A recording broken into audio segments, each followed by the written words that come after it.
Good evening, ladies and gentlemen, boys and girls, and welcome to beautiful Labatt Memorial Park for tonight's contest between the Toronto Maple Leafs and the London Majors. The fourth place Maple Leafs take on the second place Majors. In this one, it should be a good contest tonight as we welcome you up inside the Game Day London broadcast booth. Dylan Baker alongside Tyler Middleton today, filling in for Noah Smith. Tyler, the co-host of the Smitty and Mitty show, and we've got a great one on tap. But first, we wanted to take a moment to honor Vin Scully, who tragically passed this week.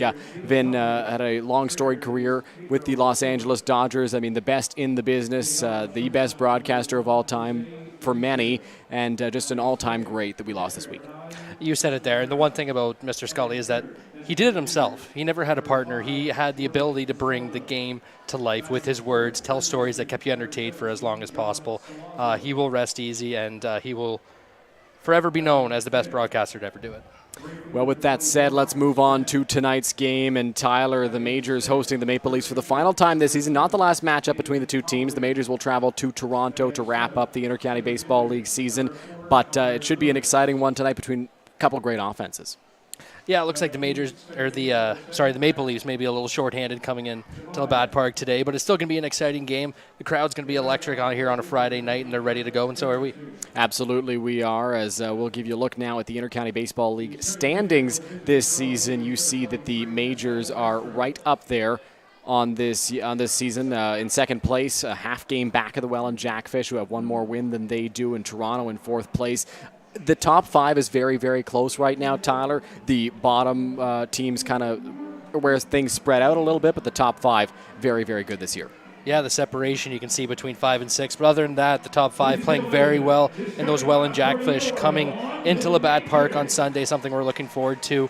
But this game, the Majors need to take care of business here. They need to come in, take care of a Maple Leafs team that, like we said, is a little short-staffed. So you need to take care of what you can take care of and look forward to Sunday. We'll talk about the pitching matchup here shortly, but you mentioned it, short-staffed this Maple Leafs team is. Damon Toppoli in the lineup for the Toronto Maple Leafs, and Toppoli, a guy who's been doing it in the Intercounty Baseball League for a very long time, now the coach of this Maple Leafs ball club, but he can still put up good numbers out there in a formidable lineup.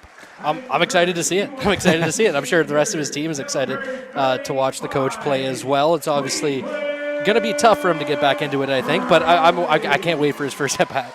Damon Toppoli, of course, started his Intercounty Baseball League with Stratford, moved on to Toronto, and has been a cornerstone of that Maple Leafs franchise for quite a while. You see Robert Mullen jogging out to behind the plate. Robert Mullen, one of the few guys on this Majors ball club that has played every single game this season, and he's right up there in pretty much every offensive category in the IBL. You know, we were talking pregame, and I just said, where was he before this? And he was in the Oakland Athletic System, got up to AA, played some high A, and I think after the season he might have a couple contract offers as well, because he is tearing the cover off the baseball, along with playing a very good defensive catcher. Absolutely. Mullen has been a rock behind the plate. He's been a brick wall, keeping everything in front of him. The pitchers love throwing to him. He's a guy that really comforts you back there. And as a pitcher, Tyler, it's a catcher you love throwing to. It makes a huge difference when it's somebody that you just trust. You trust to throw that curveball in the dirt. You know he can be maybe a little slower to the plate with his arms going to make up for that extra with the runner on first. You trust when that number one goes down that he knows you're going to throw that fastball right by him. So it's just the comfort on the mound, and we'll see if it helps the Majors starter tonight. It certainly has all season long. The Majors pitching staff, one of the undervalued pieces of this Majors ball club because so much is said about the offense. The pitching staff has been fantastic all year long. Well, we're about to get into the anthems here at Labatt Park. We'll take a quick break and be right back. It's Maple Leafs and Majors coming up on MajorsTV. Do you know where your food comes from? Like where it really comes from? It comes from farms, farmers, and their families. At Healthy Eats, we believe if we wouldn't serve it to our families, we wouldn't serve it to yours. From farm to folks, we do things the way they're meant to be.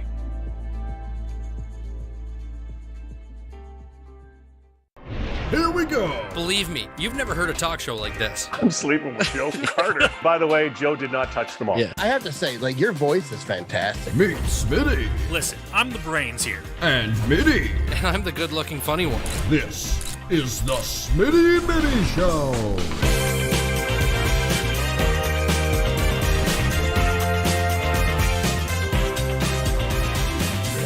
Catch new episodes of the Smitty and Mitty Show wherever you get your podcasts. Go beyond the scores and get to know the athletes who call the Forest City home. Game Day London brings you in-depth stories and conversations about London's major teams and athletes. Whether it's the London Knights, Nationals, or Lightning, or even your London Majors, Game Day London has you covered. For fresh and engaging sports coverage, visit GameDayLondon.com. Game Day London, a proud sponsor of your London. My name's Tiffany Creasy, and I take care of the sales and marketing at Rickard Promotions and Recognition. Some of the things that we do at Rickard Promotions and Recognition is we bring your brand to life. We kind of put your logo on anything that you can give away or brand, and we can service clients right across Canada. At Rickard Promotions and Recognition, we can take care of your designing of your logo, for any artwork that you need done, for the branding.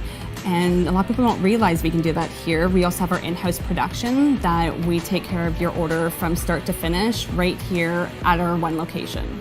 So with keeping everything in-house from graphic design to in-house production, we're able to get you your order a lot quicker with a faster turnaround time. We'll help gather your ideas together, give you some options to kind of narrow down the search for you, whether it be from your apparel to promotional products.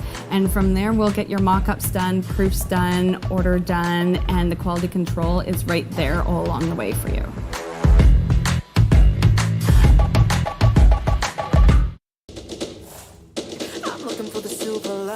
So tell me where it hides. I know I got some lightning currents running through me. I found that silver lining on the inside of me. Yeah. Welcome back. Anthems complete here at Labatt Park. Get a look at Fernando Fernandez on the mound. The umpires for today's ball game behind the plate, Justin Van Horn. Over at first base, we've got Rob Stevenson, and over at third, Rob Companion. Van Horn will be the one calling the balls and strikes tonight for Fernando Fernandez out there on the mound. The name's so nice, you say it twice. Fernando Fernandez, 1-1 on this year. 11 games, 1 game started, 18 innings pitched, 15 walks to 9 Ks, something to look forward to. He's got to fill the zone tonight, make those Toronto hitters put the ball in play. Walks do nothing for you. Yeah, Fernandez with a 4 walks per 9 ratio this season, and Angel Castro on the other side for the Toronto Maple Leafs. 2.27 walks per 9, 6.56 strikeouts per 9. Pretty good arm. He's kind of become the ace of the Maple Leaf staff since coming over. Sitting with 26 Ks, 2-3 on the year, 7.82 ERA, something he needs to obviously bring down just a little bit, not quite where you want it to be. But the same thing, it all comes back to filling up that zone. Make these players put the ball in play and let your stuff play. The ERA, of course, likely elevated because he plays at Christie Pitts in Toronto, a very small ballpark. You've got to pitch a little cautiously there. Just to make sure the guys aren't taking you deep on every second pitch, because it's a bit of a bandbox out there, but he's had a pretty decent season since coming over. Interesting for Fernando, we were just watching pregame. Not a whole lot of warm-up in his pregame routine. He was out here maybe 5 to 10 minutes pregame, getting a stretch in, getting up on that bullpen. So it might take him a little bit longer to get loose. Let's see if he can find the zone and find his stride early in this game. Fernandez, a guy who you mentioned hasn't started very much this season, has been out of the bullpen, and oftentimes relievers need to get ready, need to get hot quickly, so perhaps trying to keep that same routine that has led to success this season. Fernandez ready out there on the mound. Jose Vinicio ready in the batter's box. First pitch of the ball game is going to miss low for ball 1. First pitch thrown at 7:45, just a little bit behind schedule here at Labatt Park. Fernandez ready out there on the mound. 1 ball, no strikes. The pitch to Vinicio. In the air, down the right field line, but that one is going to get well foul, so the count moves to a ball and a strike. Vinicio, along with the top of this Toronto Maple Leafs lineup, it hitting pretty well in the year. Some good averages, hitting .283. Vinicio, a guy who had signed with the London Majors. I was mentioning to you, Tyler, for the 2020 season, and then obviously with COVID, he didn't play that year for the Majors and imports. We weren't sure if we were going to have him in 2021, so didn't get a chance to come back to London. Now, a big piece of that Toronto Maple Leafs lineup. Fernandez ready to come with the 1-2 on its way. That is on the ground towards third, but that one will get foul after a look from Taylor Wright down at third base. Count moves to 1-2. Good pitch there from Fernandez just down the inside part. He's been working away early and then tried to jam him, and obviously that pulled it foul just a little bit, but he's got command of both sides of the plate. Granted, only 3 pitches in, but so far so good. Fernandez going to look to put Vinicio away here on 1 and 2. The pitch on its way. That one will miss. 2 balls and 2 strikes.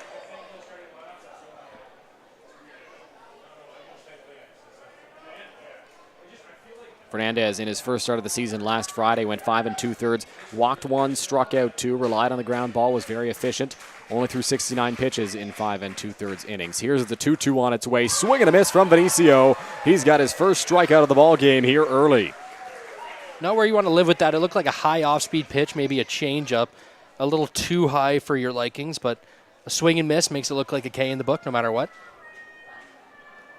So Fernandez starts the ball game off with a strikeout, and that'll bring in the big bat of Justin Mara behind the plate tonight for the Toronto Maple Leafs, as he has been all season long. And that high off-speed pitch, maybe not the spot you want to miss against Mara, especially with the power that he's got. Really not where you want to miss with anybody, but especially with Mara. Mara, of course, part of the Cubs organization back in the day, made it all the way up to AAA. Was a prospect in that organization, was playing very well, finds himself in Toronto now. 1 ball, no strikes. Here's the pitch. And that one misses as well, just by a little bit. Count moves to 2-0. One of a family affair for this Toronto Maple Leafs team. 3 Maras making their presence known in Toronto. Adam on the mound, and Dan and Justin playing the field. Justin behind the plate, Dan usually up the middle, either at second base or shortstop, as that one is fouled off of Robert Mullen. Home plate umpire Justin Van Horn will give him a second to regroup. Veteran crew chief going for a little stride out to towards the mound. Give the catcher a chance to get some feeling back in that leg. Never a fun time behind the plate when you get hit by a foul ball. You'd almost prefer it hits you in the meaty part of the leg, though. Oh, for sure. The fingers in the mask, those hurt. Exactly. 2 balls, 1 strike, the count on Mara. Here's the pitch. That one drops in there for a called strike 2. Good curveball there. Better spot, down and away. That's where you want it, especially to these left-handed hitters as a left-handed pitcher. Candel, who has shifted up the middle, now shades more towards his natural position. The 2-2 on its way. Mara skies that one. It's shallow center field. Lawrence coming in. Newton going out, trying to call off his center fielder. He will make the grab, and that'll be the second out of the first inning.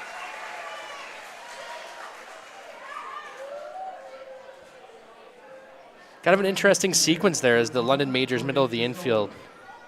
Shortstop heading towards second to cover the bag as the second baseman drifts out. You'll usually see both the middle infielders head out there to give an effort at that ball, but obviously very secure in his second baseman, Newton, to make that play.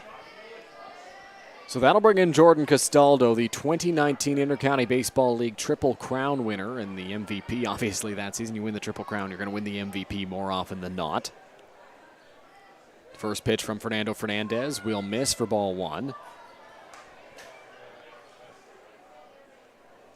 The one thing Fernandez did in his start against Hamilton was he threw a lot of first pitch strikes. Has not thrown 1 so far through 3 batters. Missed with the first pitch to Vinicio, Mara, and now Castaldo. The 1-0 on its way. Castaldo will foul that one off, and the count moves to a ball and a strike.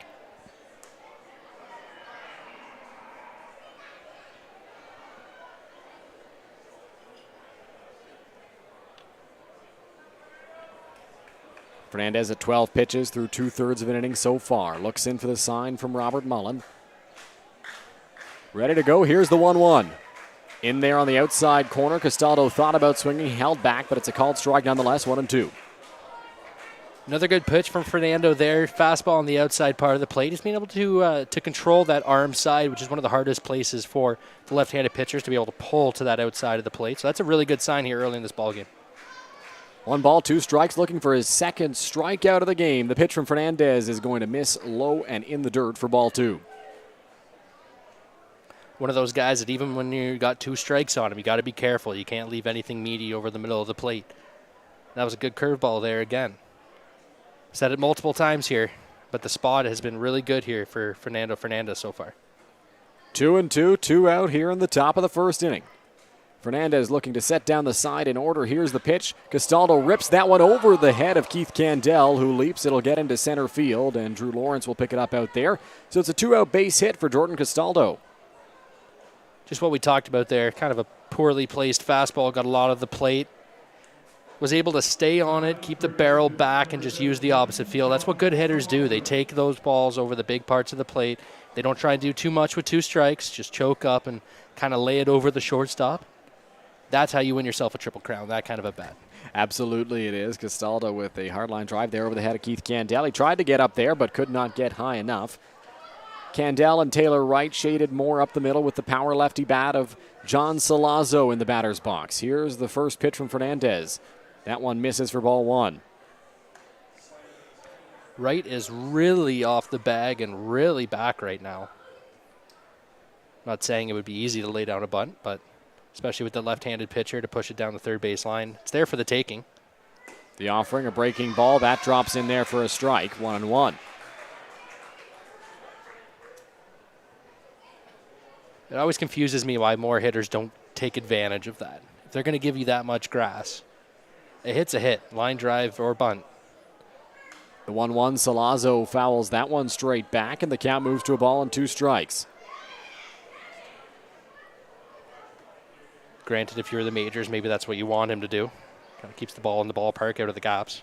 It's true. With the power that Salazzo's got, I mean, he can drive it to both gaps. He can hit the ball out of the ballpark, and significant cheer here from the crowd, trying to figure out what's going on down there. It was either a very delayed catch.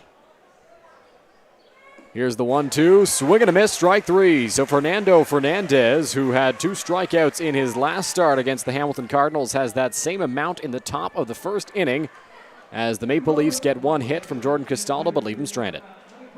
Really, really, really good inning there for Fernando Fernandez. Was able to work around a single. By no way was it the cleanest of innings, but he's able to keep the ball down. He was able to find strikes, which is what you're looking for out of a pitcher early in that ball game, make the defense work, and they were able to do, the Majors defense was able to do that for him. Was missing a lot early in the counts. We talked about the first pitch strike issue. That'll be something he looks to control as the game goes on. We'll give you a look now at the Majors lineup in this one. Brought to you by Healthy Eats. Jacob Newton, Taylor Wright, Cleveland Brownlee form the top 3. And then Mullen, Joseph Reichstein, 3 more big bats, 4, 5, 6. We're showing Andrew Lawrence there as he's playing center field. First start in center field, and you might think it's not that big of a move from left or from right over to center, but there's a lot of things you have to take care of there. You're in charge of that outfield. You make sure you're talking, you're taking charge of anything, any ball hit to that outfield, you're making sure you're going to get. So it's something to look out for. Make sure that I'm sure he's done it before, but just something to watch. Drew, a very talented athlete, batting 8th today. Dan Perrier bats 7th at first, and Keith Candell is at shortstop, batting 9th in this one for the Majors. And you talked about it, a lot more control, a lot more command of the outfield that you have out in center field. And we'll see how Drew adapts. Not only his first start, his first appearance in center field this season. Every time he's come into the ball game, even if it's for the center fielder, he will shift over to left, which I believe you'd assume is his more comfortable position since he's played the bulk of his appearances there. Yeah, it's more as a young player who has been there and done that, has played on the national team. It has been there, but he's also trying to take control of some veterans. Reichstein playing over in left, Sterling over in right. Some players who have done it before and maybe need to listen to a younger voice. It's going to be important for him to make his presence known to his corner outfielders. We'll see how he's able to do that in center field in this one. Already a tough play, a kind of shallow fly ball in the first inning. Jacob Newton was able to make that grab. But communication seemed to be there in that early opportunity. Jacob Newton will lead things off for the Majors in this one. Newton has been so good with the bat. I mean, Claudio Custodio, very deserving winner of the July Player of the Month, and there was a case to be made for Newton, who was right up there in terms of great months. He was hitting over 400. But when you break the IBL strikeout record like Custodio did, oftentimes you will get that Player of the Month honor. On the mound, Angel Castro doesn't seem to have that control issues. 26 Ks to 9 walks. As we talked about, a little bit of an inflated ERA, but that probably has to do with the hitter's ballpark he plays in. Labatt a little bit bigger, give him a little more room to keep the ball in the field, but also a very powerful Majors lineup. It's going to be a good test for Castro here today. So Newton will dig into the batter's box to lead things off against Castro and the Maple Leafs.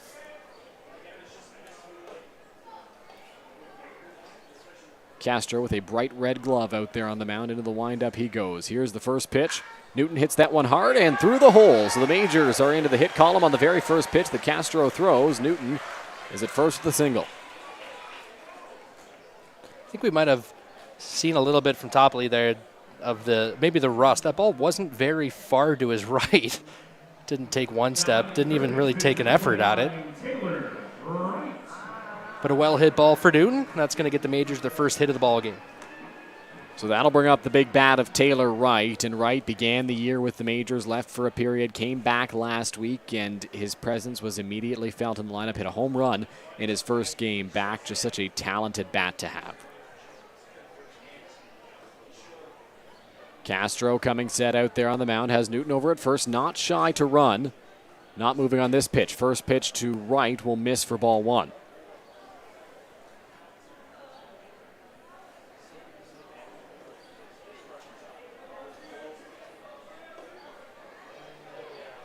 Wright looking out, Castro looking in, comes set out there on the mound. Here's the 1-0. In there for a called strike one, found the outside corner to Taylor Wright.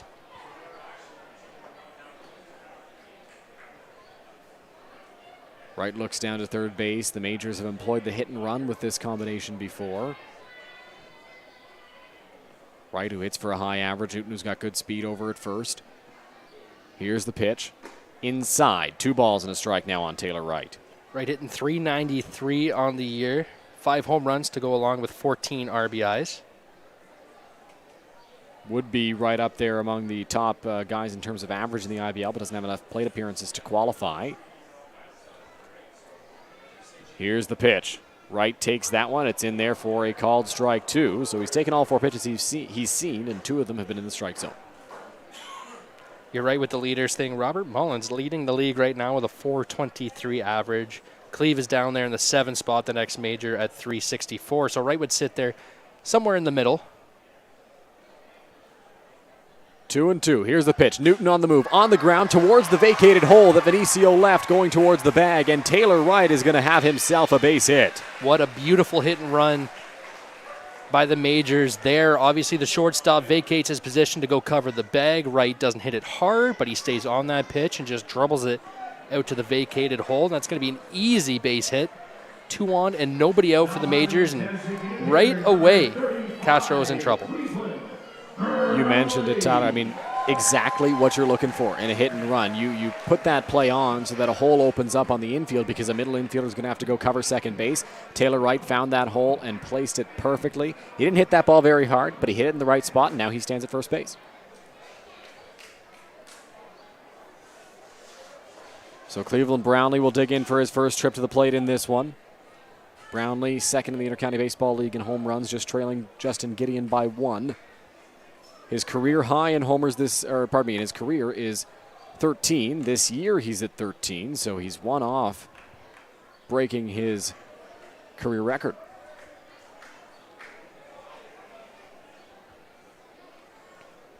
Looking out is Brownlee, looking in Castro. He'll come set out there on the mound. 1 ball, no strikes the count. 2 on, nobody out. Here's the pitch. Brownlee lines that one towards shortstop. Vinicio makes the play, thought about flipping it to second, but decided it wasn't a wise decision, and there's 1 away. Very good job by Newton there again on the base pads. You're taught with a line drive, you freeze, and he just saw that line drive and went immediately back to second. If he doesn't take his first hard step towards second there, it's an easy double play for the Toronto Maple Leafs, but he does, and they're able to only get the 1 out. It's going to bring up your 4-hitter with 2 guys on.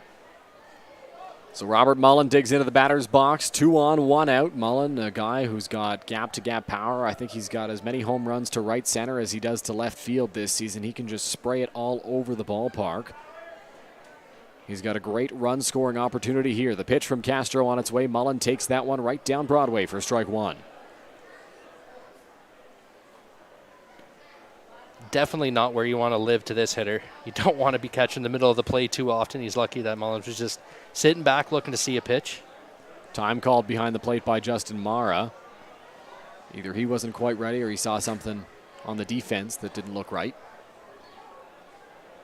Castro sets again out there on the mound.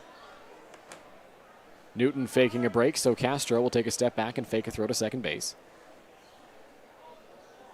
And now looks back at Jose Vinicio, his shortstop, who calls out Justin Mara. Vinicio was very worried, I think, that Newton had something on their signs because he was calling Mara out to go talk to that pitcher. And now Castro turning and looking at Newton on second. Third base umpire Rob Companion keeping an eye on that conversation. Castro's definitely very lively on the mound. He's not afraid to show some emotion. First and second with one out. Count still 0-1 on Robert Mullen. Here's the pitch. Mullen swings through that one. Count moves to 0-2.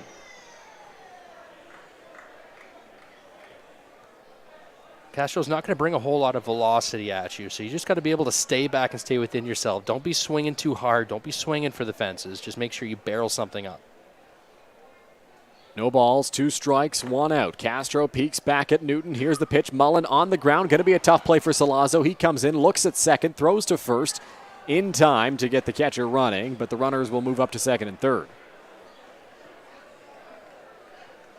Really the third ball in this inning by the Majors that wasn't hit very hard. But a very nice play by the third baseman. Tough play. You're coming in. He's looking at to turn 2 and all of a sudden looks up and Mullins is halfway there. You got to hurry the throw. Looks like Mullins is maybe laboring a little bit back to the dugout. He's caught a lot of games. A lot of wear and tear on those knees.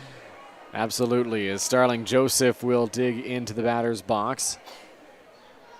Joseph had a 14-game hitting streak going through much of the month of July. It was snapped a couple of weeks ago, but still a hot bat.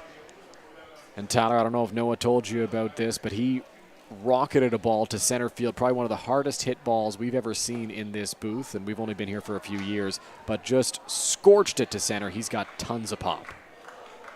That tall, lengthy frame, those long arms allows you to keep the barrel back and whip it through the zone. He's got a lot of talent, not just offensively, but also defensively. The 1-0 on its way. That'll miss low, so 2 balls and no strikes to Joseph. First base is open, but you have Byron Reichstein on deck, so it doesn't get any easier. That's what the Majors are very good at, is finding those guys that can make a difference in their lineup. I mean, 1 through 6 there, 1 through 7 with Dan Perrier. After that, they can go out of the ballpark on you. That pitch to Starling Joseph is belted to left center field, but moving over to make the grab is Greg Carrington, and that will do it for the bottom of the first inning. The Majors put 2 guys in scoring position, but leave them both. We're through 1 full here at Labatt Park. We'll take a quick break and come right back.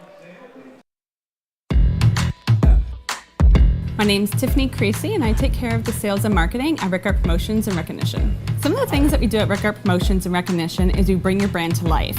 We kind of put your logo on anything that you can give away or brand, and we can service clients right across Canada.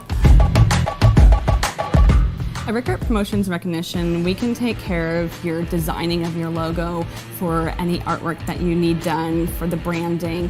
And a lot of people don't realize we can do that here. We also have our in-house production that we take care of your order from start to finish right here at our one location. So with keeping everything in-house from graphic design to in-house production, we're able to get you your order a lot quicker with a faster turnaround time. We'll help gather your ideas together, give you some options to kind of narrow down the search for you, whether it be from your apparel to promotional products. And from there, we'll get your mock-ups done, proofs done, order done, and the quality control is right there all along the way for you.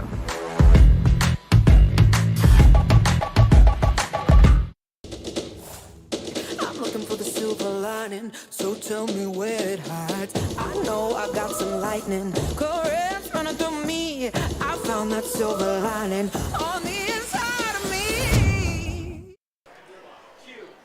Welcome back. Second inning about to get underway here from Labatt Park as you get a look at a pretty healthy crowd on hand to take in this ball game. Tyler?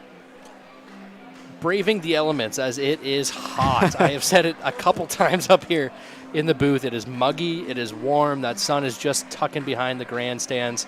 Hopefully it cools down a little bit, but another amazing crowd for the London Majors, and London does a very good job at supporting their local baseball team. You can also support the Majors on social media. Follow them at London Majors on TikTok, Twitter, Instagram, Facebook, and subscribe to us here on YouTube. Recently, Tyler, we hit 800 subscribers on the Majors YouTube channel. We're getting close to that 1,000 mark. Well, I don't subscribe yet, so I'll have to hop on. Really? That'll be 801. You've been on this is your third game now, if you count the doubleheader. Second day at the ballpark. I have my own show, and I don't even follow the account. I think you got to get on that. Why Get would your I show want a to? subscriber. I know what's there. I know, but it boosts your numbers. Okay. That's a good point. Gets you in the algorithm more, right? Sometimes that one makes the difference. Absolutely. Marcus Connect will dig into the batter's box, and you talk about one guy making a difference. Marcus Connect came back to the Maple Leafs in his last game and hit a bomb against the Kitchener Panthers. A huge home run that lifted the Maple Leafs to a victory on Wednesday as Marcus Connect sends that one into the air to center field. Drew Lawrence battling the sun a little bit, shifts over to his left, camps under it, and makes the grab. Those little plays, that's a tricky play at this point in the day. The Labatt grandstands has a little, I don't even know how to explain it. It's like a little crown that goes above the grandstand. So that ball's going to hop in and out of the sun. Your head's going to be hopping in and out of the sun. So that's a very good catch for a young center fielder who's never played there before. So Damon Toppoli will dig into the batter's box for the Maple Leafs. First pitch from Fernando Fernandez is in there for a called strike one. Toppoli, a former catcher, now manager for the Leafs.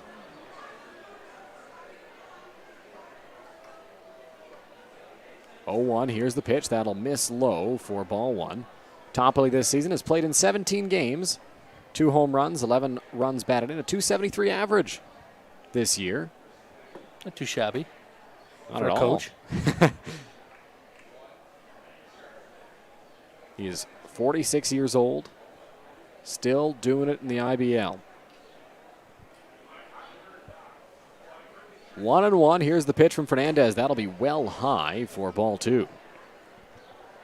You definitely got to have a higher average than the rest of the team. Otherwise, it's going to be pretty hard to walk in that clubhouse and get on them a little bit when things aren't going well. Fernandez takes a breath out there. The 2-1 on its way. That's in there for a called strike 2. Toppoli didn't agree with the call. The count moves to 2 balls and 2 strikes. Pitch looked like it was just inside from up here, but I mean, we don't have the best of vantage points, but a good pitch from Fernandez just on that inside part, just tailing back. 2-2 on its way. Called strike 3. Fernando Fernandez has set down 3 batters through 2 2/3 innings via the strikeout. We've got 2 away here in the second. Looked like a much better pitch. Maybe that slider, something like that. Looked like it had a little bit of movement back towards the middle of the plate. Again, you catch him on the inside part of the plate with a fastball. You get that strike. Now you go away with something that comes back towards the plate, and it does exactly what it's supposed to. Freezes him up. You get the backwards K. So Connor Lewis will dig into the batter's box for Toronto. He's the center fielder in the ball game. First pitch from Fernandez, outside corner, strike 1.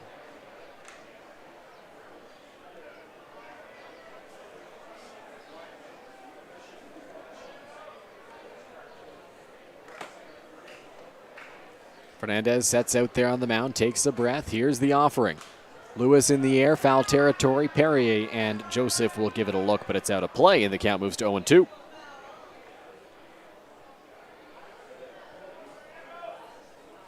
Crowd still filing in here at Labatt.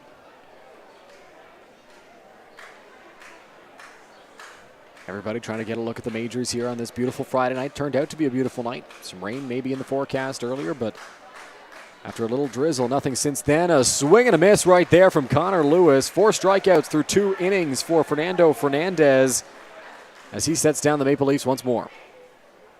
Just a fantastic job by Fernandez through 2 innings.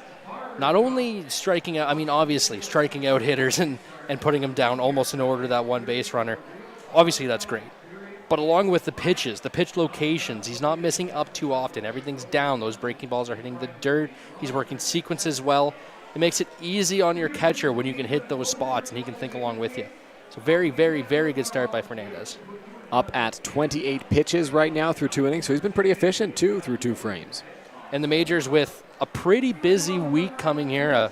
Friday, Sunday, Tuesday, I do believe. Friday, Saturday, Sunday, Tuesday. Friday, Saturday, Sunday. My apologies. I was just thinking of the games that I have to be here for. They have to be here for one in the middle there. So they're going to want to give that bullpen just a little bit of rest, a bullpen that's been taxed. hasn't been performing at its absolute best here of lately. You're going to want to make sure you can get a little bit deeper so you have some arms left for those Sunday and Tuesday games. The Majors bullpen was well rested going into Monday's game that eventually got rained out because in the doubleheader, Jose Arias threw a complete game, and the only bullpen arm that was used was Connor Ambrosio for a couple innings in Game 2. The starters for the Majors have done a great job of going deep in ball games so far this year, which has really saved the bullpen. And obviously it's not this game you're too worried about. You have the arms to get through this game. That's the easy one. And even tomorrow, you're going to have those arms to get through. It's that Sunday. Who can throw 3 days in a row? Probably not too many down there. Who can throw 2 out of 5 days if you need someone to throw on that Tuesday? So these early, it's the same in a 4-game series in the Majors. Those first 2 games are very important to try and keep your bullpen as rested as possible so you have some guys left for those high-leverage innings later in the week. Byron Reichstein will dig into the batter's box for the Majors to lead off the second inning. Of course, Majors got 2 guys in the scoring position, had a runner at second and third, Newton at third, Wright at second, but couldn't cash in the first inning. They got there with nobody out as well. Got on base with nobody out. Moved up on the Robert Mullen ground ball, but the Majors couldn't score even one of them, so they'll be looking to get on the scoreboard here in inning number 2. The first pitch to Byron Reichstein is lined over the head of John Salazzo into left field for a leadoff single. Majors not waiting around in this ball game. A couple hitters ready to go for those first pitches. Make sure Castro's not too comfortable. We saw Jacob Newton do it. First pitch the Majors saw in this ball game in the first inning, ripped it through the hole on the first base side, and Byron Reichstein lines that one over the third baseman's head right there. So jumping on the strikes early. They've noticed the Castros coming into the zone pretty frequently to start off at-bats, and Reichstein capitalizes for a base hit there. And it might not seem like the biggest thing, but as a pitcher, when you don't get that easy first strike, when you have to throw a pitch that maybe catches the black rather than catches the meat of the plate because you know they're going to be ready to swing, it makes it a lot harder. It makes you have to focus up for that much more in the game. Castro ahead of Dan Perrier, 0-1. Perrier playing first base in the ball game. Here's the pitch, fouls that one back to the screen, and Castro ahead 0-2.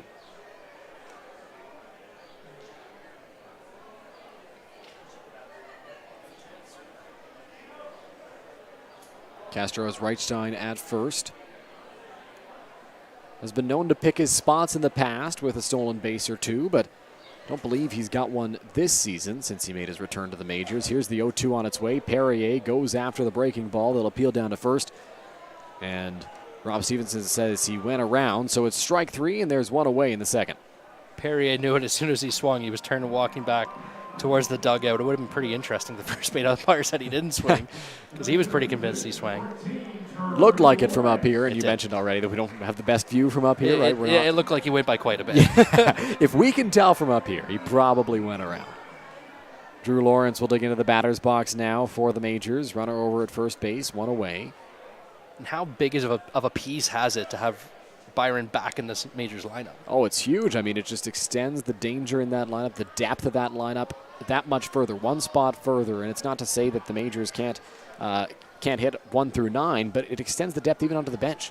Like Gibson Kreminski is not starting tonight, but he's been starting all year long for the Majors and is hitting up near 300. There are so many talented bats on this Majors team, and having Byron back is just huge for the ball club. The 0-1 to Lawrence. He chases one outside on what looked to be a hit and run as Reichstein was on the move, and he fouls that one off. And it's not just like you talked about, not just the bat, not just the defense. Obviously, those things are huge. But with the Majors team that, has pieces that have been here forever. Clee's been here forever. You have guys who have played in the IBL, but you also have a lot of new guys to this league.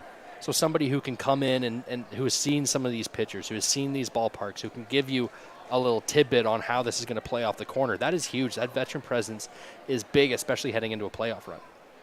1 ball, 1 strike, 1 out. Reichstein over at first. Not moving on this pitch. That one goes inside on Lawrence for ball 2.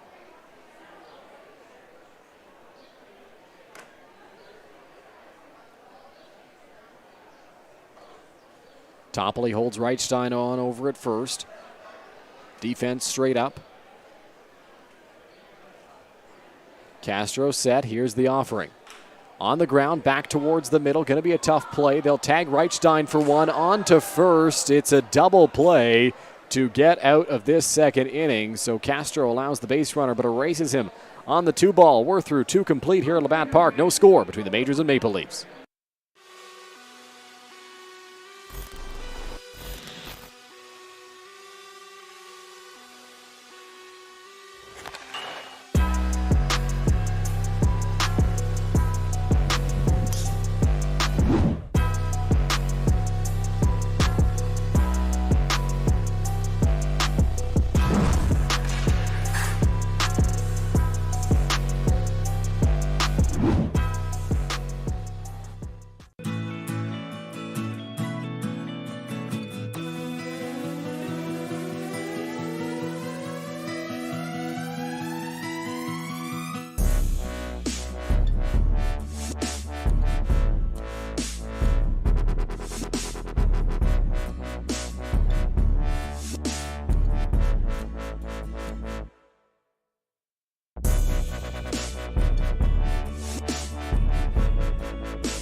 capturing emotion in every shot. Third inning about to get underway here from Labatt Park. Majors out hitting the Maple Leafs 3-1, but still no score to show on the scoreboard. We just talked about how quick we've moved through the first 2 innings. A good pace to this ball game so far. Pitchers getting the ball, filling up the zone, letting balls put in play. It's what we like to see. Fernando Fernandez in this ballgame, sorry to interrupt, Tyler, has 4 strikeouts. Angel Castro with 1. Castro been getting a lot of ground balls, a lot of weak contact, which has been his key to success, and Fernandez getting the punch-outs. I feel like that's just who these pitchers are. Fernandez has kind of got lucky here with a couple strikeouts. He's going to want to play more into the diamond. We talked about how important it is to get deep into this game, and there's just nothing he's done wrong so far. He's been able to miss bats. He's been able to hit dirts. He's been able to keep these hitters off balance. Now we're going to start moving through second time, getting through that order a second time. It's going to make a difference to change up some of your looks. You'll have to face Grant Tamani, the number 8 hitter, who will be followed by Greg Carrington and Jose Vinicio. Tamani at second base, Carrington in left, and Vinicio over at shortstop.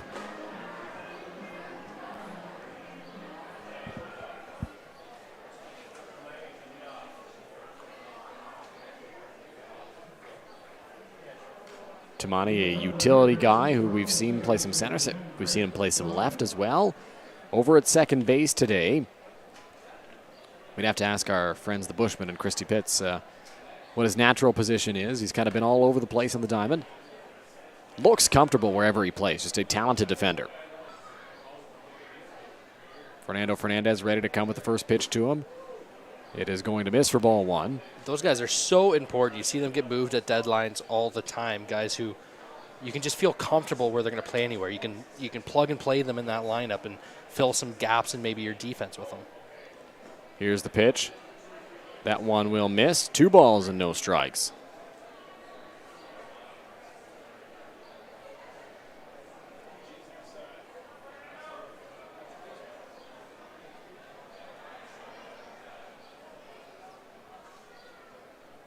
Two balls, no strikes. Here's the pitch.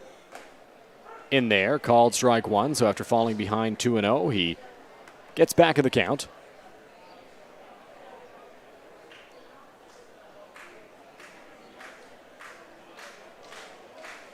Here's the pitch. Hit hard down the third baseline, but just foul.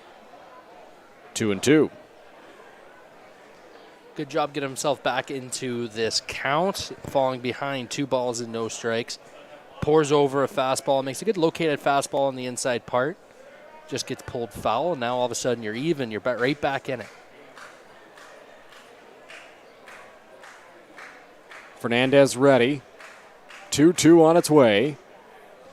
That one will miss, and the count moves to full at 3-2.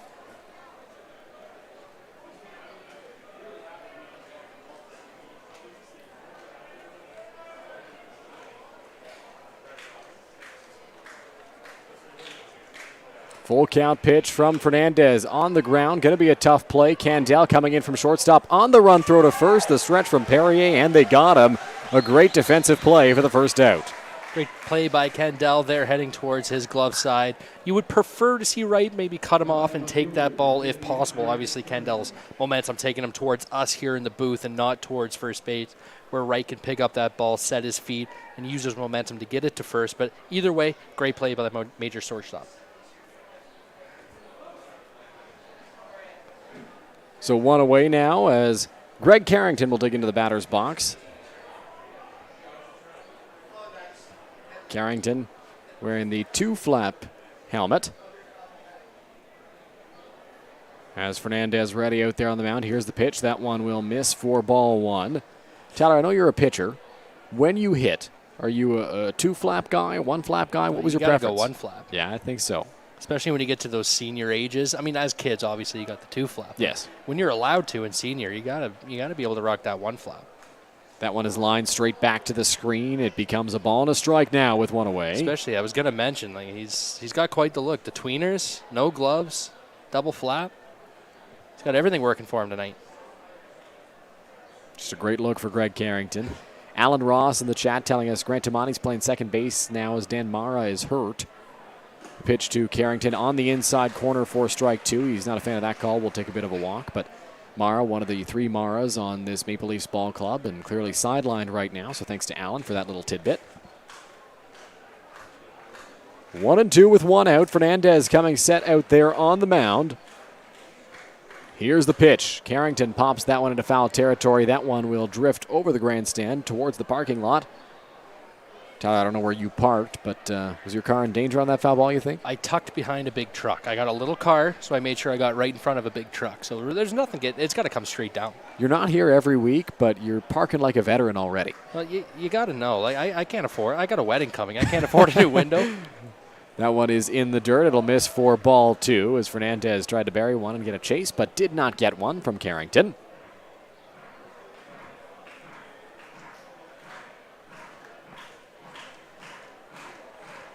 Fernandez looking for strikeout number 5 in the ball game. Struck out 2 in each of the first 2 innings.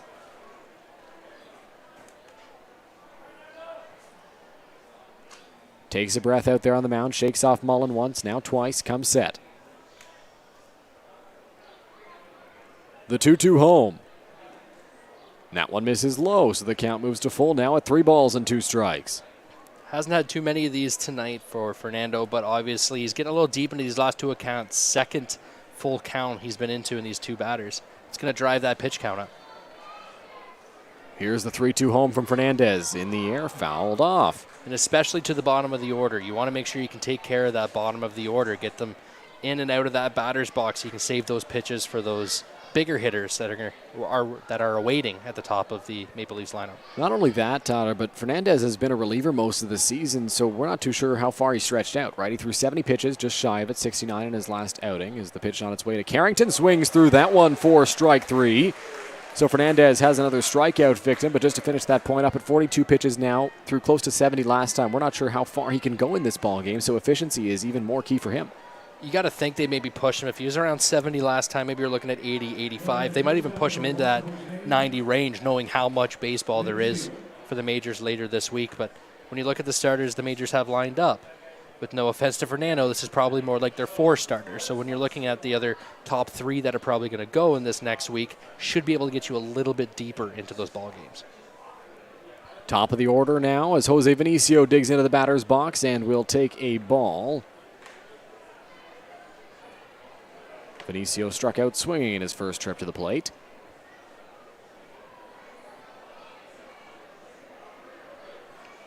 Fernandez ready out there on the mound. Here's the pitch that is in there for a call to strike 1. Count moves to a ball and a strike.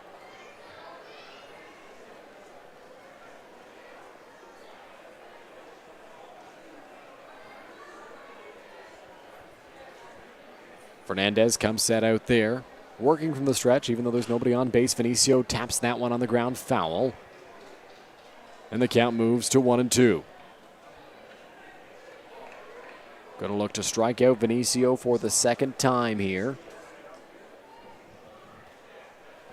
Fell behind to him in his first trip, but worked his way back and got the strikeout. Now going to look to put him away here on 1-2. Pitch on its way.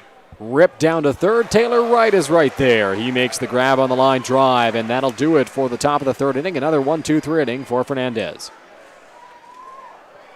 A couple too many pitches maybe there for Fernandez. Obviously, I mean, we keep talking about the pitch count, but it's just something you got to talk about. Maybe not wanting to get too deep, but an amazing job so far. If you can get 4, if you can get 5, if you can push them into that 6th inning, I think you're pretty happy if you're Roop and that Majors coaching staff. Well, we weren't really too sure what to expect from Fernando last Friday, but he worked his way into the 6th inning, got 2 outs in that frame, and I think that was a great start for him and kind of surpassed all expectations for him in his first outing. So now he kind of set the bar a little high for himself here in outing number 2. But so far, so good. So far, he's kind of back on that track through 3 innings here so far. He should be able to at least get you another 2. And then nowadays in baseball, 5 innings is the old 8. Exactly. Which as a pitcher I love. Yeah. If the quicker I can throw my pitches, catch my breath, and get out of that game into the shower, the better. With the Majors bullpen needing to work quite a bit, you'd assume, in the coming days, though, they'd love for Fernandez to go a little deeper into the ball game than 5 innings, if possible. as already we're seeing kids begin to line up to run the bases in the next inning. And Tyler, last time you were here, I don't know if this rule was in place, but they now only allow 50 kids onto the field to run because there were a lot. There was quite a bit more than 50 last time I was here. They implemented that mid-season this year. I wasn't sure if that was before or after you were last here. Now, granted, I didn't count them. I didn't sit there and count the kid. One kid did a couple laps before they even said go. So. Yeah, that sounds about right. There are some little scoundrels, some young whippersnappers who don't listen to the rules all the time, but they have a great time around the bags. It's such a cool experience to get to run the bases at a big field. As a parent of a young kid, the parents are fine with it. Just run as much as you can. Especially late in the night, get all that energy out. They will fall right asleep. But my daughters love after we finish. It's not the same. We're not here playing the majors, but after our senior baseball games, my kids love to get out and play and run around on that field where they see people playing some high-level baseball consistently. It's very exciting. I remember my first time running the Sky Dome back in the day. Yeah, I remember my first time running the bases at Rogers Center on a Junior Jays Saturday. It was such a cool experience. My 2-year-old brother fell, and I left him. I had to score. Absolutely. Nobody's waiting for you. Exactly. First pitch will miss to Keith Candell for ball 1. Now, as a parent of a young child, are you ever worried that you might get trampled running the bases? My kid, the older one, is a klutz. So she would definitely fall and definitely get stepped on. The younger one's just learning how to walk. Okay. So a little far, early to run the bases. So far, so good. The only time she runs is when you have food, and then she'll come pretty quick. It sounds like me. She is my kid. 1 ball, 1 strike to Keith Candell in the batter's box. Into the windup goes Angel Castro. Here's the pitch. Candell will foul that one off, and it moves to a ball and 2 strikes.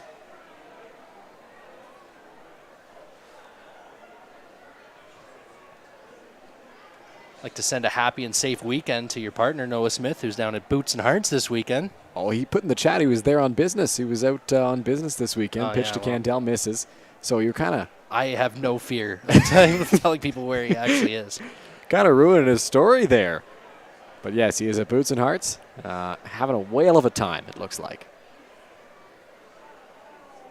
Into the windup, here's the pitch from Castro. 2-2, fouled off by Keith Candell.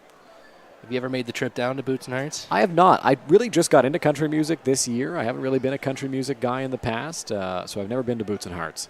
Have you? It just seems like a long weekend. It seems like a really long weekend. Yeah. I'm too old for that nowadays. The 2-2 in the dirt. Did Candell swing? No, says Rob Stevenson, so the count will move to full at 3-2. Castro pretty animated on the mound, was looking to get that swing call from the first base umpire. So his player coach down at first base there was pointing and running towards the bag, ready for the throw, but it looked like Candell was able to hold up. Full count pitch on its way. Castro pauses in the windup. Here's the offering. Candell fouls that one off, doing a great job of battling here with 2 strikes, and the count will remain full. Good job in this at-bat by Candell, just staying on those pitches, fouling them off, trying to find something he wants to drive or he can drive, but most importantly, getting deep in these at-bats. We've seen a lot of first pitch swinging, a lot of first, second pitch swinging for the majors, so you need these good at-bats. Another long pause in the windup. Full count pitch to Candell on the ground towards third. Salazzo plays it off the hop, throws to first. It's high. It's over the head of Toppoli. Candell will stay over at first base, but he will be allowed to reach as that one sailed on Salazzo. It's like he just maybe got under that baseball, just sailed it a wee bit towards first base, and as soon as that ball left his hand, I think everyone knew that was heading towards the backstop. Candell, with his speed, often will try to pick up an extra base, elected to stay over at first. Smartly so. That took a good hop off of the Toronto Maple Leafs dugout and right back to the second baseman, covering up his first baseman. So it's ruled a base hit for Keith Candell, allowing him to reach. It's the 3rd inning that Castro has started with a leadoff base hit. Newton singled on the first pitch of the first inning. Reichstein singled on the first pitch of the second. Throw over to first to check on Candell, who singled after a long at-bat to start the 3rd. Newton now seeing Castro for the 2nd time. He's 1 for 1 in the ball game. Here's the pitch. Newton scorches that one towards the left center field gap. It's going to get down. It's going to roll all the way to the wall. Candell flying around 2. He'll get the wave around 3rd. He's going to come in to score.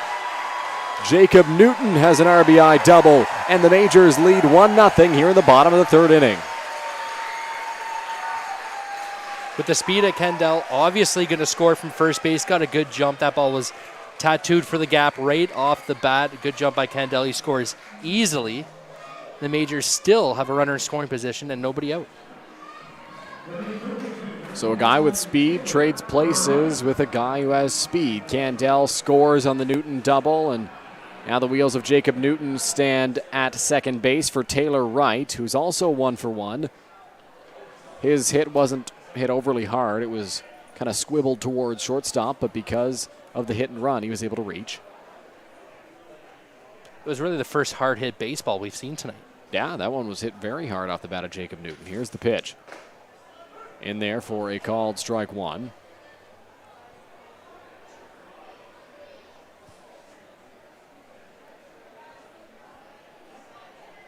Castro leans back, then leans in for the sign. Comes set, peeks back at Newton. The offering on its way. That one will miss high. It's 1-1 to right.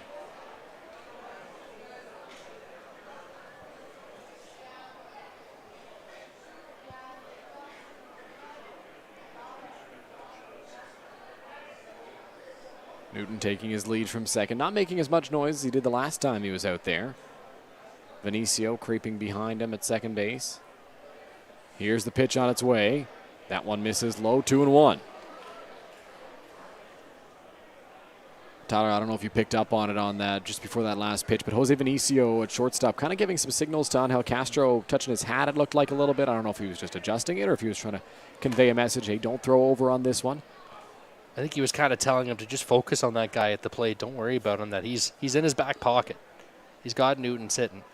Here's the pitch. Wright hits that one towards second base. Tamani will make the play, throw it over to first, and they've got the first out of this bottom of the third inning, but Jacob Newton will move up to third.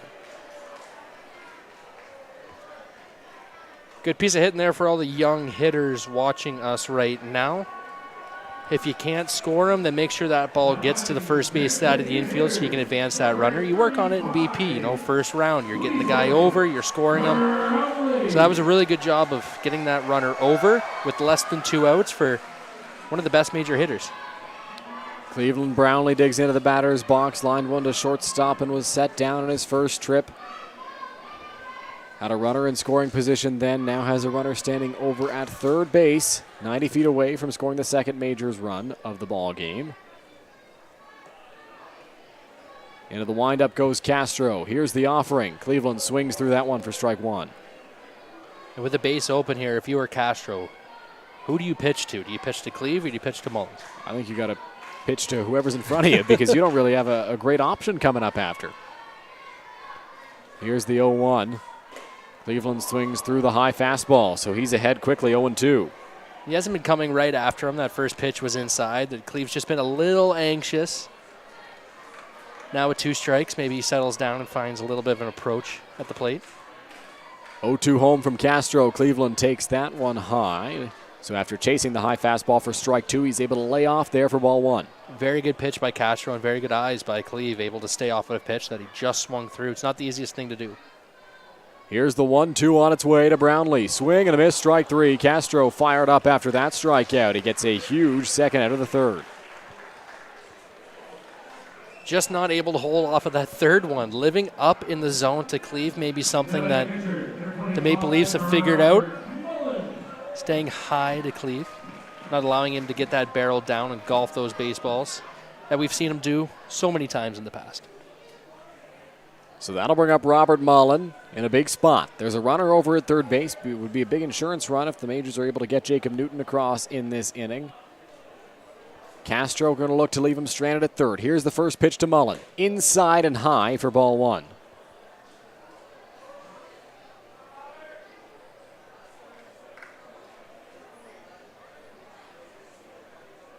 Castro looks in. Gets the sign he wants from Mara. Here's the 1-0. Breaking ball. Misses. 2-0.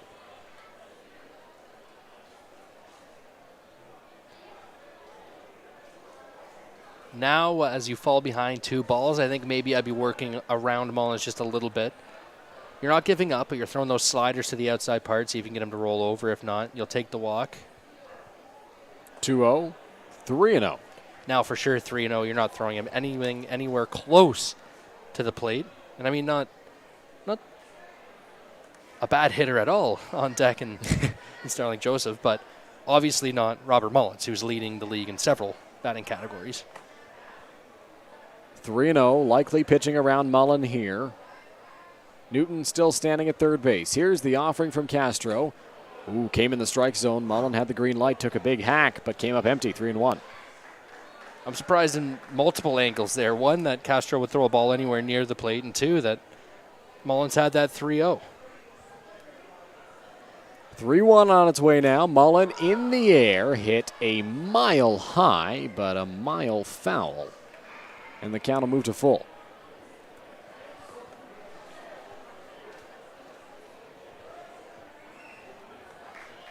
So full count, 2 out. Castro up at 44 pitches now.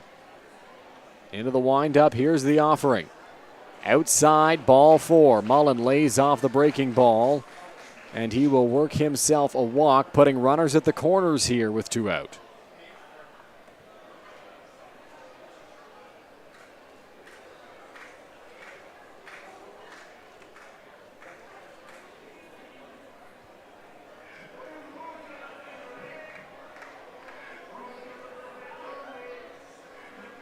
Starling Joseph will saunter into the batter's box now for the second time today. He flew out to left field to end the first inning with 2 runners on. Has 2 runners on again here. We'll be looking to cash this time around.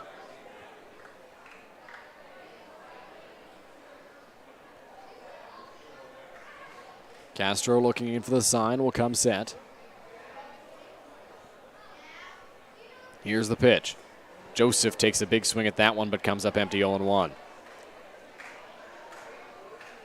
I don't know if it's just a bit of fatigue from Castro here, but we've seen a lot of fastballs that are sitting at the belt and higher, and those off-speed pitches working down and away. Maybe it's a game plan, but Joseph ready to extend those hands and get on top of a baseball.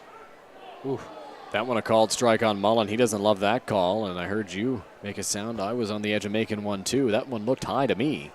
We just finished talking about how Castro likes to live high in the zone. Getting that strike call is not easy. Where do you go now? I would say you throw that curveball down in the dirt. 0-2, 2 out. Castro ready on the mound. Here's the pitch. Comes up and in for ball 1. Not a bad idea when you get a high strike call to go back up there. Obviously, the hitter a bit anxious, knowing that a strike was just called up there. He has to protect a little bit. That was just too high. But now you've changed that eye level. Now you've got him sitting up. So maybe that curveball that gets down below the barrel can do the job for you. 1 ball, 2 strikes, 2 out. Joseph at the plate. Newton at third, Mullen at first. Here's the offering from Castro. Breaks his bat right back up the middle. Going to be a tough play. Vinicio charging hard. Throw to first on the run. Joseph slides in safely. The ball gets up the right field line. Mullen will get into third base and be held there by Casey David Pullum. It's a broken bat base hit for Starling Joseph that cashes the second Majors run. That bat was destroyed. The barrel ending up almost to the third baseman. Starling Joseph doing a good job of getting down that line hard. You don't see too often a feet first slide into first base. No, you don't. But it allowed him, actually it worked out. It allowed him to pop right back up on his feet and race into second. Allows Mullen to get to third. What I think this should be the second Maple Leafs error in this inning now puts Majors at second and third with 2 out. Just the one error right there because the Candell play was ruled a single earlier on in the inning. Here's the first pitch to Byron Reichstein. That one will miss inside. Error charge to Jose Vinicio right there on the throw, allowing both Mullen and Joseph to move up 90 feet. Into the windup, here's the pitch. That one will miss as well.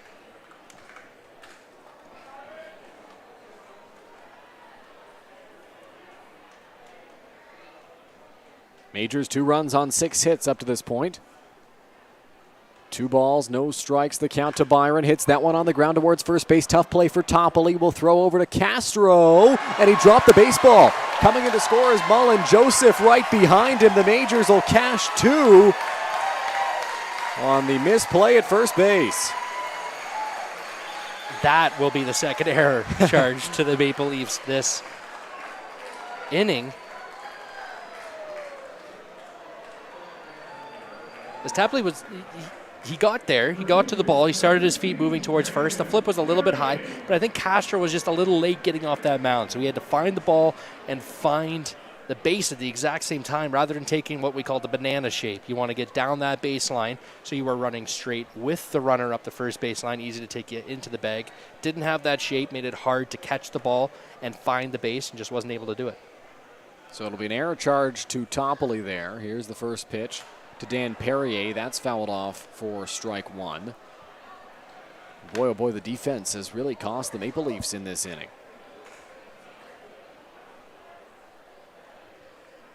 And I believe, I'd have to check that, but I think all 4 runs are going to be unearned. Here's the pitch, breaking ball in there for a strike. Well, you said the Candel was a base hit, right? So they were not be. So far, 2 runs are earned. Joseph gets credit with the single, and then a run. The run came in to score on the single. Runners move up on the error. So just Joseph and Mullen unearned out of the 4 that Castro has allowed here in the bottom of the 3rd inning. He's ahead 0-2 on Dan Perrier as he fights that one off and will stay alive. Castro has definitely deserved better in this inning. He's gotten some weak contact. Really only that one hard hit baseball all night for the Majors, but still able to put up a 4 spot here in the 3rd inning. Jacob Newton slashed that ball to the gap and drove home Keith Candel for the first Majors run. That set the wheels in motion here. Majors have been able to score 3 since then. Here's the pitch. Perrier on the ground towards shortstop. Vinicio waits back, will throw to Tamani at second, and that will do it for the 3rd inning.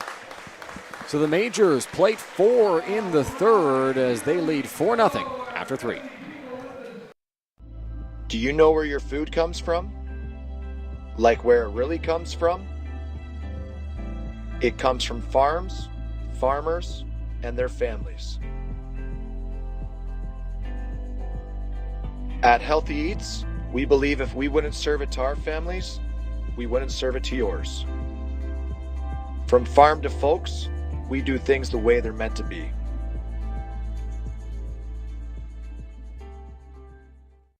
Here we go. Believe me, you've never heard a talk show like this. I'm sleeping with Joe Carter. By the way, Joe did not touch the ball. Yeah, I have to say, like, your voice is fantastic. Meet Smitty. Listen, I'm the brains here. And Mitty. And I'm the good-looking funny one. This is the Smitty Mitty Show.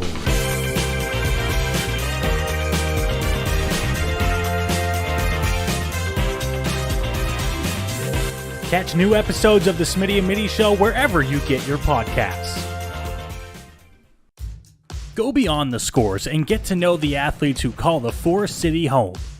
Game Day London brings you in-depth stories and conversations about London's major teams and athletes. Whether it's the London Knights, Nationals, or Lightning, or even your London Majors, Game Day London has you covered. For fresh and engaging sports coverage, visit GameDayLondon.com. Game Day London, a proud sponsor of your London Majors. Kids just finishing to run the bases here at Labatt Park as their Majors lead 4-0 here in the top of the 4th inning now. Fernando Fernandez waiting for all the kids to finish up. A few more, head home. While we're waiting, can I do my shameless plug? Sure. Yeah? Go ahead. I just saw the commercial, Smitty Mitty Show. Make sure you check it out. Instagram, Facebook, Twitter. You can also, 3 radio stations, 2 TV stations. This week, our 100th episode. Dale Scott, former MLB umpire, is joining us. So, pretty exciting interview. He was there for the Jose Bautista bat flip, and then when he got punched in Texas as well. He was on both those games. So we had a really fun conversation with him about those. Now, Tyler, I don't know if Noah told you. He put out a teaser on social media. I did see that. And he said you were the only one to guess it right. I was the only one to guess Dale Scott. Now, granted, you got a couple hints. It wasn't straight Yeah, I was told it wasn't a player. Right. So that was the first hint. But which kind of does it for you because then you guessed the could have gone to commentator, broadcasters. but you did. Yeah. You guessed Yeah. Wilner, who also has been a guest on our show he a couple has. times. So it kind of left the umpires as I didn't do any research for that. I just had it off the top of my head. That's pretty good. I was more impressed that I knew that Dale Scott was at both of those games off the top of my head. Dale, I mentioned it to him that Dale Scott was just one of those umpires where whenever he got the game and whenever he had the plate, you knew it was going to be a well-called game. Yeah. He was one of the best in the game, and he talked about that. If you remember the Russell Martin throwing the ball back, and it's hit Sin-Soo Choo right in the bat as he was trying to get ready to hit. What a strange play. What a strange inning. So we talked about everything that went into that with talking to New York and the fact that, if you remember, he made the wrong call. He threw his hands up and called time rather than letting that run score, which Odor did score from third. And they did end up counting the run, but he talked about what went into those conversations, how Gibby handled it, which you can imagine wasn't probably the best with the calm Gibby that we know and love. But no, very interesting. That's going to go out tomorrow. It'll be up on our podcast, so make sure you check it out. Smitty Mitty Show podcast. That's my shameless plug. That's it. Well, you got an ad on the stream. I just Might saw as well it, plug it, and I Might as well realized plug how the show. we definitely need to do new pictures because I'm now in wedding shape, which is way better than what shape that was. It's not great. I think you guys look good. I think you guys. It's appreciate great it. pictures, great promo. That's just because you want to be on more. That's true. 3-time guest, 1-time web exclusive, 2 times on the actual show. Not a big deal. Justin Mara will dig into the batter's box to face Fernando Fernandez. First pitch will miss up and in to Mara for ball 1. Mara got a good break there. Like, it's very hard to go from squatting to leading off an inning. Your legs are just not there. You want to sit down and take a break. But he got a good break with those kids running around the plate. Here's the pitch. That one will miss well outside. Scooped by Muller, or at least he attempted to scoop it. Mara, 15th round pick by those Cubs. Spent a couple years in the organization, when played some independent ball, played in Quebec, which I assume was the Can-Am League at the time. Probably, yeah. 2 balls, no strikes. Here's the pitch from Fernandez. Mara belts that one high in the air to center field. Lawrence drifting back towards the warning track, just shy of it. He will make the grab for the first out of the 4th. Mara got a good piece of that, just held up a little bit in the wind, and Drew able to just drift back and make the catch short of the warning track. A good quick first out for Fernandez here in the 4th. Really what he needed after a few long counts in the last inning. Exactly. You want to get back in that zone, especially with the top of the order. If you can get a couple quick outs with the top of the order, then you should be able to cruise through that bottom. Jordan Castaldo, the number 3 hitter, into the batter's box. He's 1 for 1. As the only Maple Leafs hit so far, and he hit that ball hard over the head of Keith Candell. I'll give the Majors credit. Some left-handed hitters here at the top of the lineup, more of those dangerous guys. So the lefty Fernandez is going to make it harder on the top of the Maple Leafs lineup. That one drops in there for a called strike 1. Castaldo not a fan of that call. Good breaking ball from Fernando Fernandez. One of the hardest. Starts at your hip, and your whole body says get out of the way. But instead, you got to stay in and try and get that barrel out. It's almost impossible. Here's the 1-1 from Fernando on the way. Outside corner, strike 2. Just nasty stuff there. That curveball that just loops back in to the inside part of the plate, and then a nice hard fastball that tails back to the outside plate. Not many hitters are going to be able to do anything with that. Castaldo, one of the best hitters in the Intercounty Baseball League, sat and watched both pitches. 1 ball, 2 strikes, 1 out. Here's the pitch from Fernandez. Fouled off. Correction. Swing and a miss, strike 3. Mullen will throw over to first base, and Dan Perrier airmails Keith Candell, but it is the second out of the 4th inning.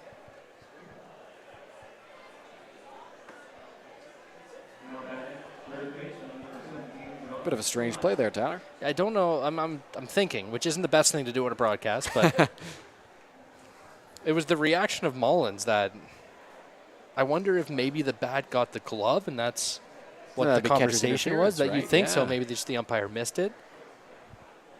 An interesting play for sure, but Fernando Fernandez will take another strikeout. 6 so far in the ballgame. John Salazzo lines that ball down the left field line. It'll get down and roll towards the wall. Chasing after it, Byron Reichstein. Salazzo going to get into second base and pull up there. He's got himself a 2-out double.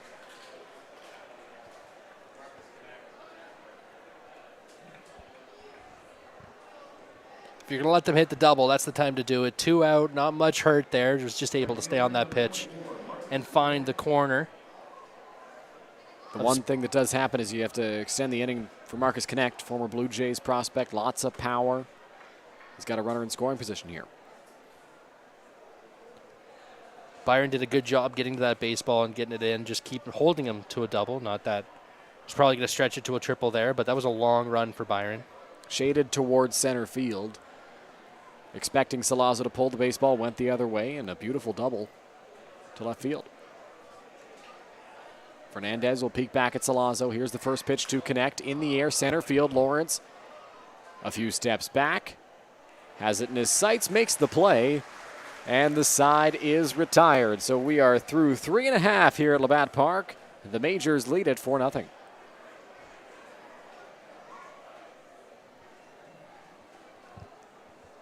And Angel Castro, will be headed out for his 4th inning of work. Cleveland Brownlee looks like he's going to congregate the Majors down near the dugout. We'll see if we can get a look at that. Oh, we had a look and lost a look. Looks like Roop doing a whole lot of the talking. Yeah, it looks like it. We got to look at it on your screen there. Clearly a message that Roop wanted to deliver to his guys. I'm not 100% sure what the message could be. Maybe just stay on them, don't give up. Don't just let yourself cruise through some innings, because this offense can do some damage. The Maple Leafs offense, that is. They can get themselves back in a game. So just keep adding on. Keep staying on them. Don't let Castro get comfortable. Don't let him start cruising. Make sure you keep finding some gats and putting some pressure on this defense that has been suspect at best so far. Castro was very efficient in the first couple innings, got some quick outs and was able to hold the Majors off the scoreboard, pitch out of some jams as well, as he allowed 2 runners in scoring position in the first inning, but didn't allow them to come around to score. In the third, he was touched up a little bit, but it was mainly the defense, like you mentioned. Not a lot of balls that were hit very hard. Jacob Newton scorched a ball into the left center field gap, but aside from that, nothing that really stands out as a hard hit ball in that inning.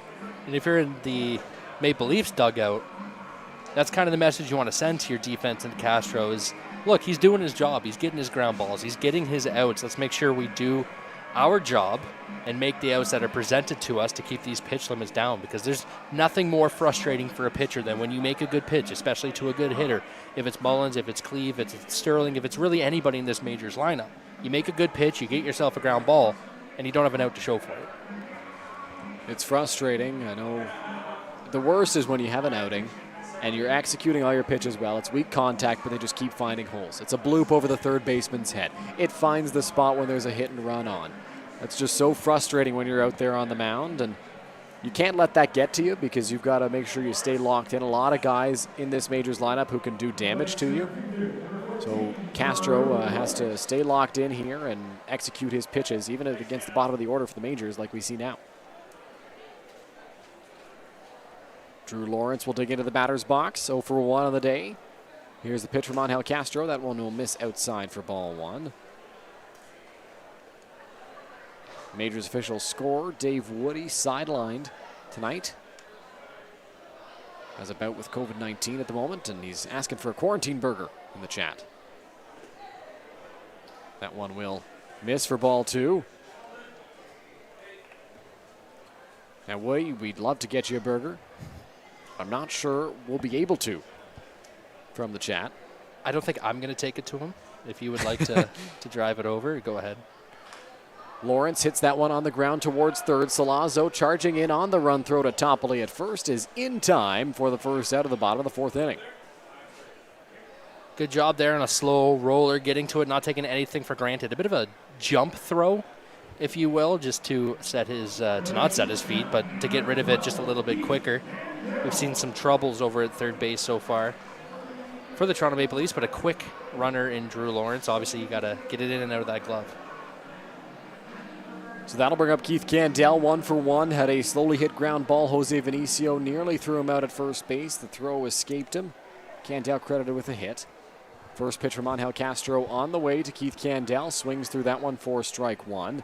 If you'll recall, in his last at-bat, Candell really worked the count against Castro, and that allowed him to finally see a pitch that he could get a hold of. Into the windup goes Castro. Here's the 0-1, pardon me. That one will miss for ball 1. It's 1-1.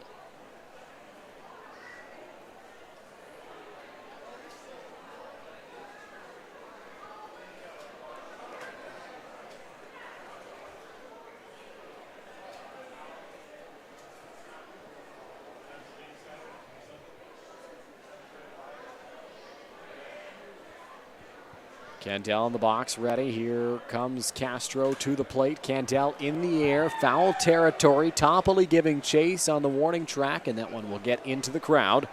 Count moves to 1-2.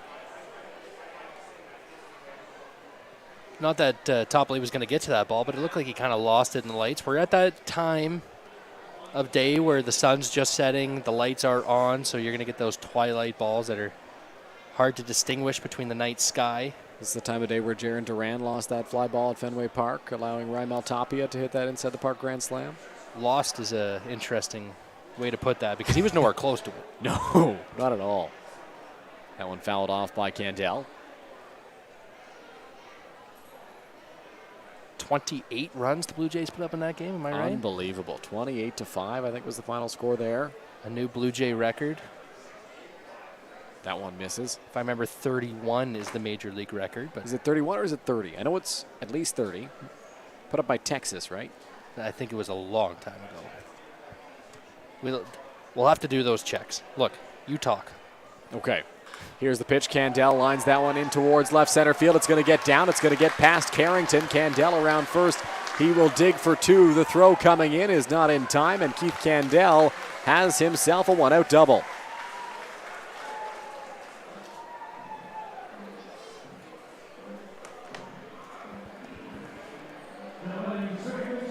Keith Candell lined that ball into the left center field gap. And Greg Carrington, who was playing pretty shallow, allowed that ball to get past him.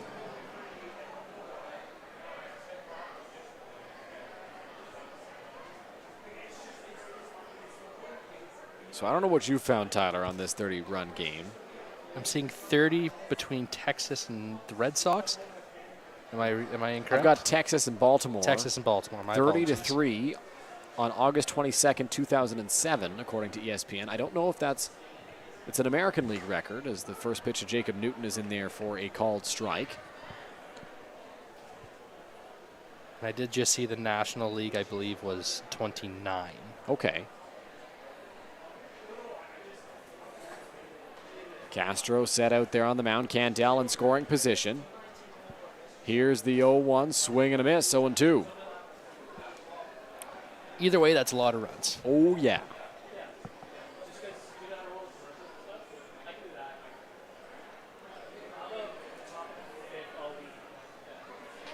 Coming set is Castro. 0-2 count on Jacob Newton, who is 2 for 2 in the ball game. This time he's able to put him away as he swings through that one for strike 3, and there are 2 away.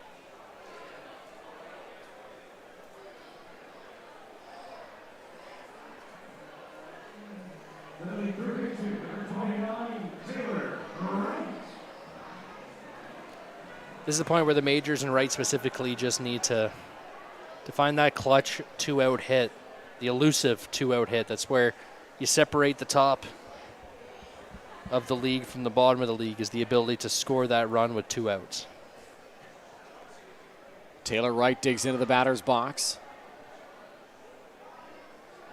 to face Castro. Here's the pitch. Wright swings through that one for strike 1. I'd like to say hello to our friends Game Day London in the chat, saying to make sure you read the news and notes this week. You can read them during the commercial breaks, except during the Smitty Mitty Show promo. Isn't that right, Tyler? I would say you could probably just find them and just ignore the Smitty Mitty Show promos. Here's the 0-1, right in the air, left center field, tracking back Carrington towards the warning track. It is over his head up against the wall. Candell will come in to score, and Taylor Wright with a 2-out RBI double has extended the Majors' lead to 5-0. Just what we talked about, a good job by Wright and the Majors there to score that run with 2 outs. Just again, driving a ball to the left center gap, able to just get enough of it, find the fence, cruise into second, and the Majors are going to take a 5-0 lead. So the Majors are up 5-0 now, and Cleveland Brownlee steps into the batter's box. He's 0 for 2. He's popped out and struck out so far in the ball game, so he'll be looking to get into the hit column and potentially drive home another 2-out run for the Majors. Enough to say for the Maple Leafs, you really wanted to get right there. You didn't want to have to face Cleve. You really didn't have to want to face Mullins. You don't want to get there. You would have rather tried to get right with 2 outs, but now you really have to clutch up. You have to try and get Cleve so you don't have to face Mullins with 2 on. Here's the pitch to Brownlee. Swings through that one. It's 0-1. I don't know about you, but it seems like we don't have numbers up here, but it seems like Castro's reaching back for a little bit extra here this inning. It seemed like he was against Brownlee in his last at-bat, too, just throwing a little bit harder as the heart of the order comes up. 0-1 pitch from Castro, misses high for ball one. And maybe that's why we're seeing baseballs up, is he's just trying to throw too hard and not finding his release on that hard fastball. It's certainly a possibility. He's got good velocity when he fires it like he's been doing against Brownlee, but like you mentioned, missing high a little bit. Saw it against Joseph. He got a fortunate call in that at-bat. Pitch to Cleveland is fouled off. Got in on his hands there, just able to get a piece.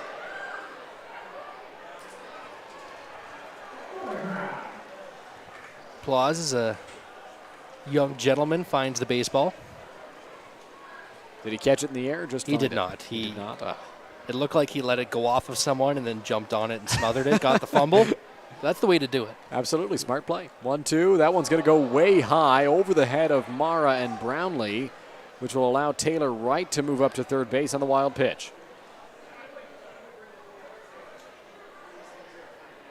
A lot of love for the London skyline in our chat right now. The sunset at Labatt Park is just beautiful. Get a look at it on your screen there. Sahala mentioning it's starting to fill in, and they're right. I mean, more and more buildings popping up every year. We're looking beautiful downtown London. That's what I'm new to this city, but what I love about it is you got the outskirts that are more trees and scenic, and then you got downtown that is very built. A long pause in the windup there for Angel Castro, trying to mess with the timing of Cleveland Brownlee, and Brownlee's able to fight that pitch off to stay alive at 2-2. That ball might have been in Mara's glove before Cleve decided to swing. That was late. Fans in the first row very happy. There's a net there. Another long pause for Castro. Here's the 2-2. Brownlee swing and a miss, strike three. Castro, a big celebration out there on the mound. Majors lead 5-0 after 4 on Majors TV. My name's Tiffany Creasy, and I take care of the sales and marketing at Rickard Promotions and Recognition. Some of the things that we do at Rickard Promotions and Recognition is we bring your brand to life. We kind of put your logo on anything that you can give away or brand, and we can service clients right across Canada. At Rickard Promotions and Recognition, we can take care of your designing of your logo for any artwork that you need done for the branding.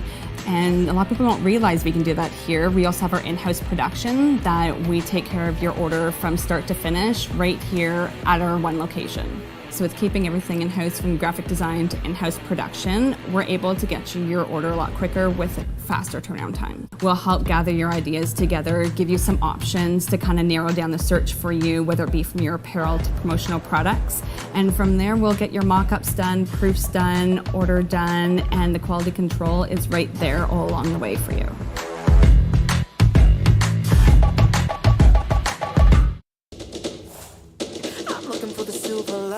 So tell me where it hides. I know I got some lightning currents running through me. I found that silver lining on the inside of me. Fifth inning here at Labatt Park as Fernando Fernandez heads back out there. You get a look at the beautiful night sky here in downtown London at the Forks of the Thames. See some lights on the balcony up there in the high rise. And would you put lights on your balcony, Tyler? String lights like that? I do have lights on my balcony. So it wasn't my choice. It was more of an aesthetic choice by my wife, soon to be. But we always see some beautiful pictures on the London Major social media from fans who are up on their balconies in those high rise watching a ball game. Maybe listening in. Perhaps, yeah. There was a fan last year, I remember, in the 2021 playoffs, who from his balcony would take videos of fans cheering at the end of the game after a win, did so after the championship celebration. Just such a cool point of view, getting a chance to watch the ball games from all the way up there. I mean, you get to see the park, you get to see the whole crowd. It's a great spot. It kind of reminds me of the people who get to live in the high rises overlooking Rogers Center as well. don't get me wrong. If you have the choice, come on down to the field and see the beautiful Labatt Memorial Park in person. But if you can't be here, if that's your home, it's a beautiful sightline. Absolutely it is, and the Majors certainly enjoyed using their footage on social media last year. Became an integral part, really, of the finals coverage. Some videos of celebrations and before the game, kind of calm before the storm because it's so peaceful. You even got a shot of the river from that point of view. Just a really cool place at a really beautiful ballpark here at Labatt Park. One of the most random questions, have you ever been up the CN Tower during a Blue Jay game? I've not been up to CN Tower once to begin with, let alone during a Blue Jays game. Are you scared of heights? I'm not. Because I'm terrified, and it wasn't fun. Yeah, I'd be scared standing on that glass floor for sure. I definitely did not do that. First pitch from Fernando Fernandez is in there for a called strike one. But even the elevator, I think it's about a 5-minute ride or something to get up. Just the nerves getting up there. Yeah. Why is it taking so long? Here's the 0-1. That one skips in. Mullen took that one off the arm. It's quite short of the plate. 1-1. Mullen's taking a beating back there today. We saw him take one off the thigh earlier. That one looks like it maybe just missed his padding and got his free hand.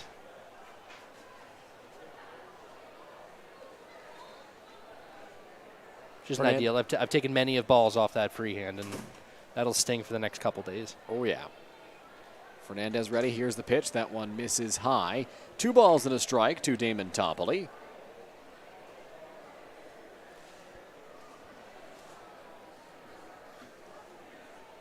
Count on your screen reads 0-2. It is 2-1. Here's the pitch. Toppoli lines that one. Going to be a tough play. Newton makes the move over and catches it for the first out of the top of the 5th inning. We haven't mentioned it today, but Newton, not a natural second baseman, more of an outfielder that the Majors had to transition to the infield, just to kind of too many outfielders, basically. So playing a very good second base so far. Not been challenged too often to pop fly that soft liner, but looks sturdy out there. Yeah, great job by Newton. We've seen him make some sliding plays over at second base. Just some great stops all around. He's been very talented out there at second, using some of that range that he's got to make some tough stops as that one is lined into right center field. Off the bat of Connor Lewis, Starling Joseph down to a couple of knees there, makes the grab. I would assume that ball maybe got in the lights over the Majors dugout, and he just had to get underneath the lights to make that catch. Either that or he tripped. Maybe I'm giving him too much credit, but. Get another look at it right here. Looked like he might have tripped. Went down to one knee and just played it off so well that we thought. We'll say that he was trying to get under the lights, and we'll ask him about it later. Fernandez ready out there on the mound. Here's the offering. That'll miss high for ball 1. Mentioned how he threw 69 last Friday at 61 pitches right now through 4 2/3. I would think you'd want him to get through this last out, get into the 6th, and then you might see the Majors bullpen start to stir a little bit. So you see the Toronto pen starting to move around a little bit. Breaking ball dropped in there from Fernandez for strike 1. A ball and a strike with 2 away. Here's the pitch in the dirt. 2 balls and 1 strike with 2 out in the inning to Grant Timani.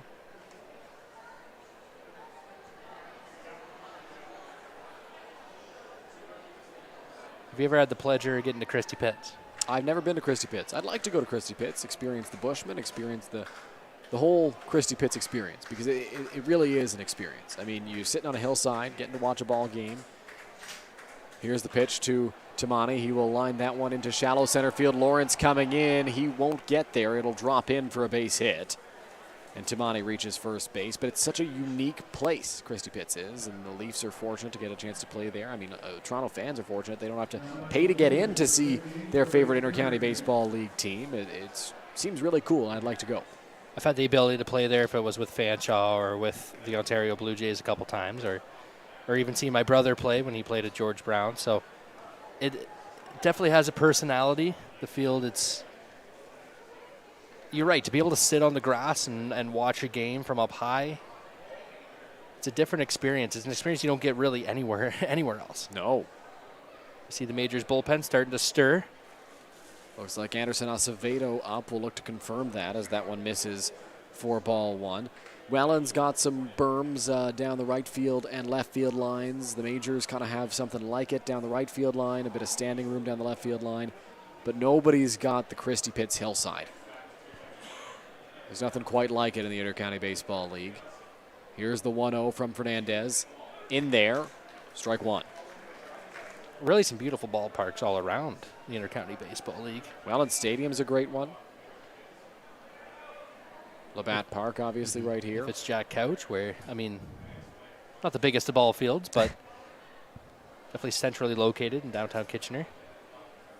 Here's the pitch on the ground towards third base. Wright will think about going the short way. Instead, will throw to first, and it is in time to get Greg Carrington to retire the side here in the top of the fifth inning. So Fernando Fernandez is through 5 scoreless here in just his second start of the year. And if that's it for Fernandez, I don't think it is. We'll see here. And Rook gives him the handshake, so that will be all for Fernandez tonight. That's a phenomenal outing. That's what the Majors needed out of a guy who, you know, as you mentioned, only had one start previous to this game, coming out of the bullpen where he did struggle a little bit. So you're getting 5 innings of scoreless baseball on 3 hits. I mean, you'll take that any day of the week. Absolutely, you will. It was 5 2/3 scoreless last time against the Hamilton Cardinals. So if this is in fact it, and we'll see if Fernandez tries to talk his way back into getting another inning. I mean, just another fantastic outing for Fernando Fernandez, possibly cementing himself as a 4th starter for the London Majors, which would be huge to have, just adding to that rotation as you get a look at Anderson Acevedo warming up in the bullpen. We'll likely see him come in after Fernandez. It's just a matter of whether that's going to be in the 6th or the 7th inning. Especially with all the pressure that was placed on Fernando. Obviously, when you struggle in a position at a team and they want to move you, you don't get too many chances like that. So you got to take advantage when they do give you that second opportunity. And obviously, in these 2 starts, he's done just that. And that deepens the Majors' rotation a little bit. Obviously, it's very strong at the top, but if you can get that one extra lefty piece that's going to start 4 for you, that's huge. Absolutely, and you can mix and match your pitchers as well, because you've got 2 righties and 2 lefties if Fernandez does become part of that rotation. So going into a playoff series, the Majors may restructure the rotation a little bit, see what they want to do just to mix things up, maybe go righty, lefty, just to provide a different perspective, different arm slot, different handedness against the opposing hitters. And Pedro de los Santos and Fernando Fernandez, obviously the 2 crafty lefties that the Majors have. Boone and Arias, the power dominant right-handers. I mean, this Majors rotation is a very good one. Not to put you on the spot, a lot of great arms here. Who do you throw out in game 1 of the series? With the way he's pitched this year, Jose Arias. Jose Arias, I mean, if Claudio Custodio wasn't breaking records in terms of strikeouts, I think Arias would be the pitcher of the year, or the front runner for it at least. He's got an ERA in the 1s, I believe. Just been dominant this season, up over 100 strikeouts now. But like I said, I mean, Claudio Custodio and Guelph broke the single-season Intercounty Baseball League record last weekend. So it's going to be tough for Arias to win that award, but he's just been so good on the mound for the Majors this year. Jose Arias sitting with a 1.17 ERA. Right behind him, Owen Boone, who we see coaching first base right now for the London Majors, with a 3.28. One of the things I love about Owen Boone on days where he does not start, he's always so active. He's catching the starter or the pitcher when Robert Mullen needs some extra time on the bench to get ready. He's coaching first base. I mean, he's just all over the place as Mullen swings through that one. In my extremely limited time as part of this Majors team, being in the dressing room, he's just a guy who is always wanting to put in the extra work, always talking to you. That he's never talking about what's happening at home. He's talking about what's happening on the ball field consistently. That guy wants to get better every time he's out. And I mean, I played long toss with him, and he was going pole to pole. I needed a cutoff. So he's got the talent. 1 ball, 2 strikes. Here's the pitch from Castro. Mullen will foul that one off, and the count will remain at 1 ball and 2 strikes here. Boone last season got his MBA, or was working towards his MBA, while being the ace of the Majors staff and just being completely dominant in the Majors championship run last year. Here's the pitch to Mullen, breaking ball. He hits that one in the air, not overly deep, moving over his connect. He's got that one for the first out of the bottom of the 5th inning. And when I would show up for winter workouts, when we get in the cages, on the mound during the winter, Owen would always be in the weight room. He's always lifting weights. He's always trying to improve himself. He's always, going through his mechanics. That guy he doesn't rest, and he's the kind of guy you can cheer on to be the ace of the staff, to have a good outing. It feels natural and good to cheer him on. He's got one of the best fastballs now in the Intercounty Baseball League. I mean, he touches 90 pretty frequently for the Majors.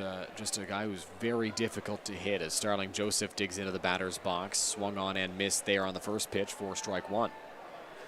And it does look like some increased velocity here by Castro. Maybe he knows he's getting towards the end of his outing and just letting it fly, but it definitely has a couple extra ticks on that fastball right now. Into the windup, long pause, pitch on its way. Joseph takes that one for strike two, so Castro now way ahead in this count.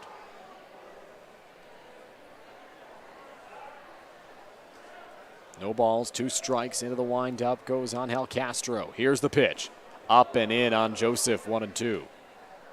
We've seen a lot of those today. Maybe just the arm not getting the extension, getting out front. A lot of high and tight fastball to these right-handed major hitters. Here's the 1-2 on its way. Another lengthy pause from the Toronto right-hander, and that is in there for a called strike 3, messing with the timing, and Castro freezes Joseph for the second out of the bottom of the 5th. Looked like a good pitch, looked like a good fastball. We've definitely seen worse called for strikes today. That pitch was right there. Byron Reichstein will dig into the batter's box for the Majors with 2 out in the bottom of the 5th. Reichstein 1 for 2, single in his first trip. And then reached on an error. Charged to Damon Toppoli last time he was up. Breaking ball on the first pitch from Castro. Byron checked his swing. Castro wants an appeal. They will go down to third base, and Rob Companion will confirm they didn't swing.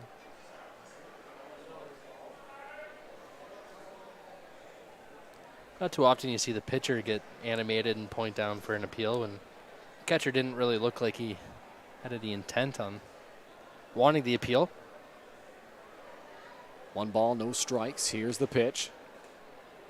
That one is in there for a called strike. Byron once again checks his swing, but home plate umpire thought that was close enough, and it's a called strike 1. Into the windup goes Castro. Here's the 1-1. Byron rips that one. Caught by Tamani at second base. A good play by the Toronto second baseman for the final out of the bottom of the 5th inning. We're through 5 complete here at Labatt Park. Majors lead 5-0. Tyler Middleton on the call when we come back on Majors TV.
Capturing emotion in every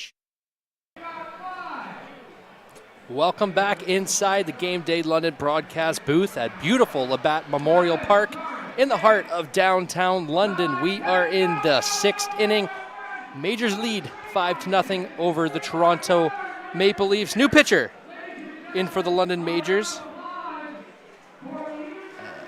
Acevedo will take the mound. Great job by Fernando Fernandez tonight, going 5 strong innings, not allowing any runs on 3 hits. No errors behind him by the Majors defense. He will leave with the lead, exactly what the Majors needed on this warm and muggy Friday night.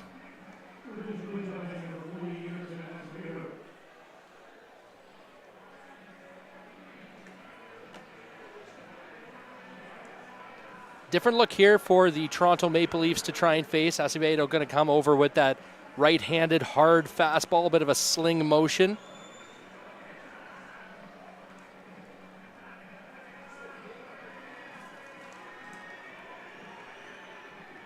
As the throw goes down to second, and we are ready for baseball in the 6th inning, top of the 6th.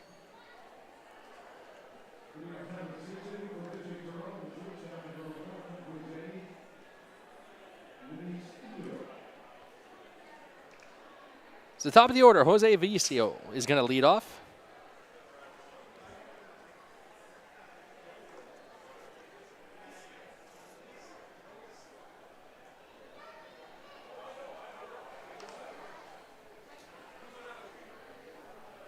She was lined out in this ball game as first pitch is fouled off down the first base line.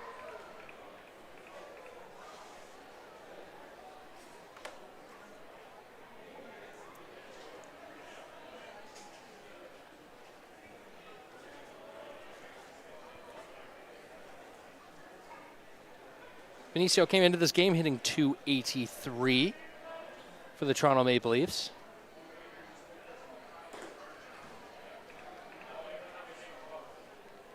Biciedo throws a ball, 1-1, evens the count.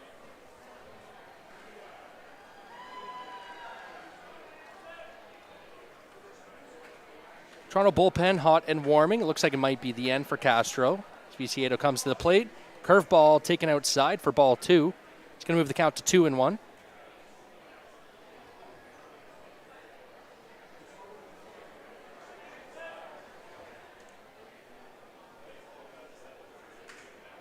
Skated to the set. Glove at the chest. The 2-1 pitch is dribbled over towards the first baseman. Picked up, going to take it himself. Perrier takes the out. That's going to be the first down here of the top of the 6th. Good play there by Dan Perrier over at first base, making the play on the ground ball and trotting over to the bag. Good communication at times. That could become a dangerous play between the pitcher and the first baseman. But Perrier all over it, called off Acevedo immediately and got to the bag.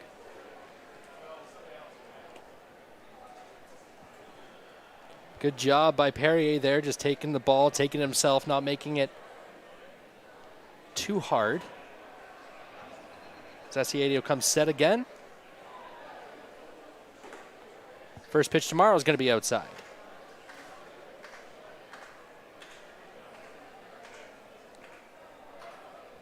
Mara's popped up and flown out both to center field today.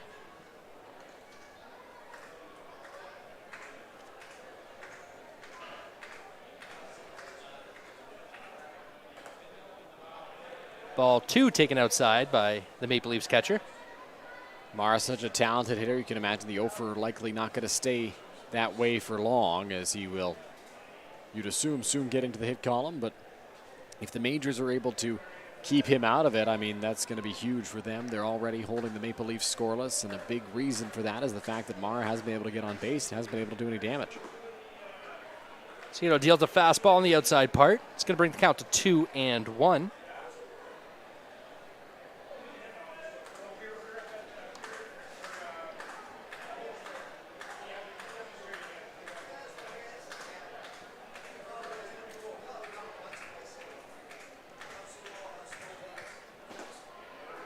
Strike 2 taken on the outside part. Good job by Acevedo living on the outside of the plate here so far to the Toronto Maple Leafs catcher.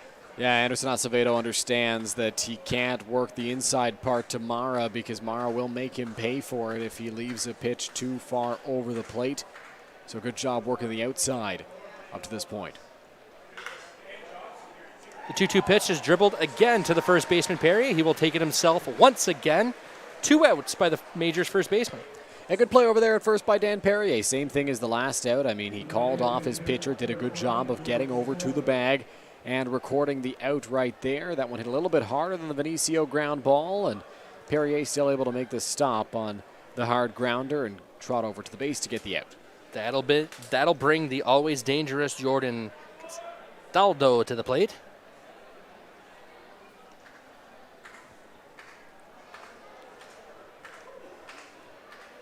Castaldo had the first Maple Leafs hit of the ball game.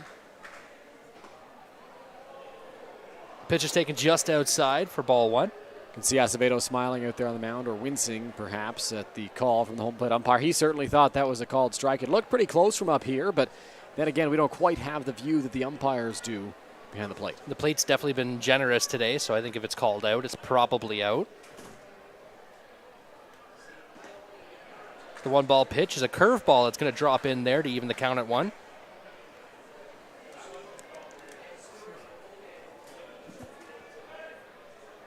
Castaldo, another guy you're going to want to stay away from. Don't let him bring those hands in and drive a baseball to the pole. Make him stay and drive it to the opposite field. That's what they'll do with a fastball that's going to miss to the outside part. Maple Leafs have 3 big left-handed bats in the middle of their order, in the heart of their order. They've got Justin Mara, the number 2 hitter, who was just retired by Acevedo, on the ground ball to first base, and now Jordan Castaldo. He'll be followed by John Salazzo, so just guys who can do damage from the left side. And then it flips over to the right side with Connect and Topley. Now the curveball is dropped in there again for a second strike. Let's bring the count to 2-2. 2s across the board. 2 balls, 2 strikes, 2 outs for the Majors here in the top of the 6th. This might be a good place for maybe a left-handed bullpen piece to come in a little later in the game, this run of lefties, run of powerful lefties for the Maple Leafs. Ball's taken just outside, and that's going to bring us full.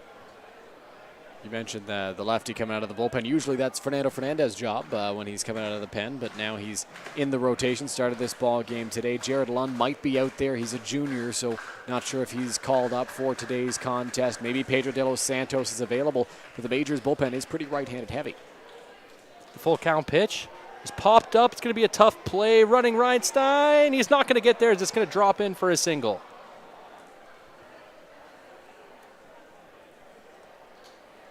Long run there for Byron Reichstein, trying to track that ball down. Second time so far in this ball game where the defensive positioning has come into play because a lefty bat has hit it down the line. John Salazzo did it earlier with his double. And because of how far Byron had to run, I thought for a moment that maybe Castaldo was going to be able to make it all the way to second base with a double, but he elects to stay over at first. Good job by Byron getting on that baseball quickly, but because of how far he was shaded towards left center, he was not going to come up with that ball in the air. No, I really didn't have a chance to get to that in the air, but a good job keeping it in front of him, keeping the runner at first base. That's going to extend the inning. Salazzo comes to the plate. Zesiato comes set. Drops a curveball. It's going to catch some of the dirt for ball 1.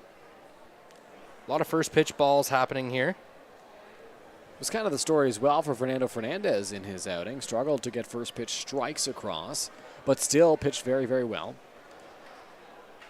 Salazzo, as you mentioned, with the line drive single to left field earlier in the game. And that tells you, while first pitch strikes are nice, they're not the be-all, end-all out there on the mound. Fernandez didn't have many first pitch strikes tonight. Acevedo hasn't really had many first pitch strikes so far in his outing either, but both guys have pitched pretty successfully so far. Acevedo set, checks the runner, comes to the plate. That's taken just outside once again. Really trying to find that outside of the plate. Is unable to do it, and that's going to move it to 3-0, I believe. The scoreboard shows 2-0, but I think it is 3-0. Home plate umpire trying to show the press box that it is 3-0. So the 3-0 pitch to the plate is taken outside. Really no attempt for Salazzo as he just backs out of the box, and he's going to take his spot at first. That's going to move the runner from first to second. 2 on with 2 out for the Maple Leafs here in the 6th. The old David Ortiz play on 3-0. You know they're not going to pitch to you or not going to come with one you like, so step out of the batter's box and get a head start over to first base as pitching coach Brent Wales will head out towards the mound here to talk to his pitcher, Anderson Acevedo. Try to calm him down and get him refocused and locked in to face Marcus Connect. It's going to be the connect to the plate with a fly ball to center and a line drive to center so far in this game. That fly ball coming just a couple innings ago. Got a good piece of it. Just held up. Lawrence was able to make the play, so looking for a ball in the middle of the diamond seems to be the approach here by Connect, as the home plate umpire is going to stride on out to break up the meeting. Now there is action in the Majors bullpen. You mentioned maybe a lefty down the line, and I mentioned maybe Pedro de los Santos would be available, and sure enough, it is Pedro de los Santos, the left-hander. Don't you just love it when a plan comes to fruition? We knew it. Oh, yeah. Pedro, you'd expect, likely going to start on Tuesday against the Brantford Red Sox, so maybe get this would be a bullpen session in here and get set for Tuesday's likely outing. We don't have confirmation on that, but you'd expect that it'll be one of Arias or Boone tomorrow, the other on Sunday, and De Los Santos Tuesday. But we'll see what's in the cards for Roop Janadat and the Majors. De Los Santos up in the bullpen there, as you see on your screen. Acevedo comes set, and he's going to come to the plate. It's a curveball taken for strike, back pick towards first. Not going to be in time. Robert Mullen, no fear. Salazzo was able to get back standing. Might have been a slide-worthy kind of play, but perhaps, yeah. Able to get back in. He's shown time and time again behind the plate that he's not afraid to take that shot, even with a runner over at second base. A guy who could possibly move up if you throw that one to first base, especially if you throw it away. He's still going to take that shot. Connect pops that up down the third base line. A couple Majors converting over by the bullpen, but nobody's going to get there as it just finds the first row. Bullpen had 3-4 guys protecting for Pedro de los Santos. They all cleared out of the way. De los Santos took a few steps over. Taylor Wright was way over into the Majors bullpen there, trying to track that baseball down, but like you mentioned, just into the first row of seats here at Labatt Park, into the walkway there, out of play. Wright really the only one with an opportunity at that baseball, as Reinstein still continues to play, I would say, a little more shaded towards the middle than you would normally see. Maybe more straight up now with a right-handed connect at the plate. Acevedo comes set. Comes to the plate with the 0-2 pitch. It's a curveball fouled off again. Third base side. Not a bad idea to come with the curveball right there for Acevedo on that high pop-up foul for Connect that he got way under. It was a curveball. He was ahead of it and just skied it into foul territory. Pitch count getting up. Already 21 pitches here in this top of the sixth. Not exactly what we wanted to see, but as we mentioned, Majors bullpen been scuffling a little bit of late. The ball in the dirt, Connect, he swings through, and that's going to be the end of the top of the sixth. Majors 5, Maple Leafs nothing. Good sixth inning there for Anderson Acevedo out of the bullpen. Solid start, getting Vinicio and Mara to ground out to first base for each of them, and then allowed a couple of base runners there. Brent Wales came out to talk to his right-handed reliever and was able to calm him down, get him all set and ready to go for the next batter, Marcus Connect, who he was able to set down on strikes. Good job by Acevedo out of the bullpen. If that's all for his night, if he's just going to work the one inning, it was a solid outing for the Majors right-hander. A hard-worked outing, obviously not perfect. A couple too many balls you would like to see, especially with 2 outs. You got 2 outs really quick there. And then allowed a couple runners to get on. You put a little extra pressure on yourself. You don't make it easy on yourself. You would obviously love to see more of a 1-2-3 inning versus a 1-2-3-4-5 inning. But job still done. No runners across. And you would think it looks like he might be handing it off to Pedro, the top of the 7th. And you'd think hopefully Pedro will be able to get you that 7th, 8th, and 9th inning. Yeah, Pedro definitely a guy who can provide some distance. Normally a starter, but looks like he's available out of the bullpen in this one, and he is getting set to come into this ball game. And maybe you start with Acevedo in the next inning just to get yourself closer to the top when that big string of lefties pops up. You've got Greg Carrington, the number 9 hitter, who is a left-handed bat. After 4 righties of Connect, Toppoli, Tamani, and Lewis. Sorry, Lewis and then Tamani, but then Carrington, the lefty. The number 9 hitter, Vinicio, a switch hitter for Toronto, so you'd like to maybe flip him back just so he can't get too set. He was right-handed to start this game against the lefty Fernandez and then hit left-handed for the first time against Anderson Acevedo.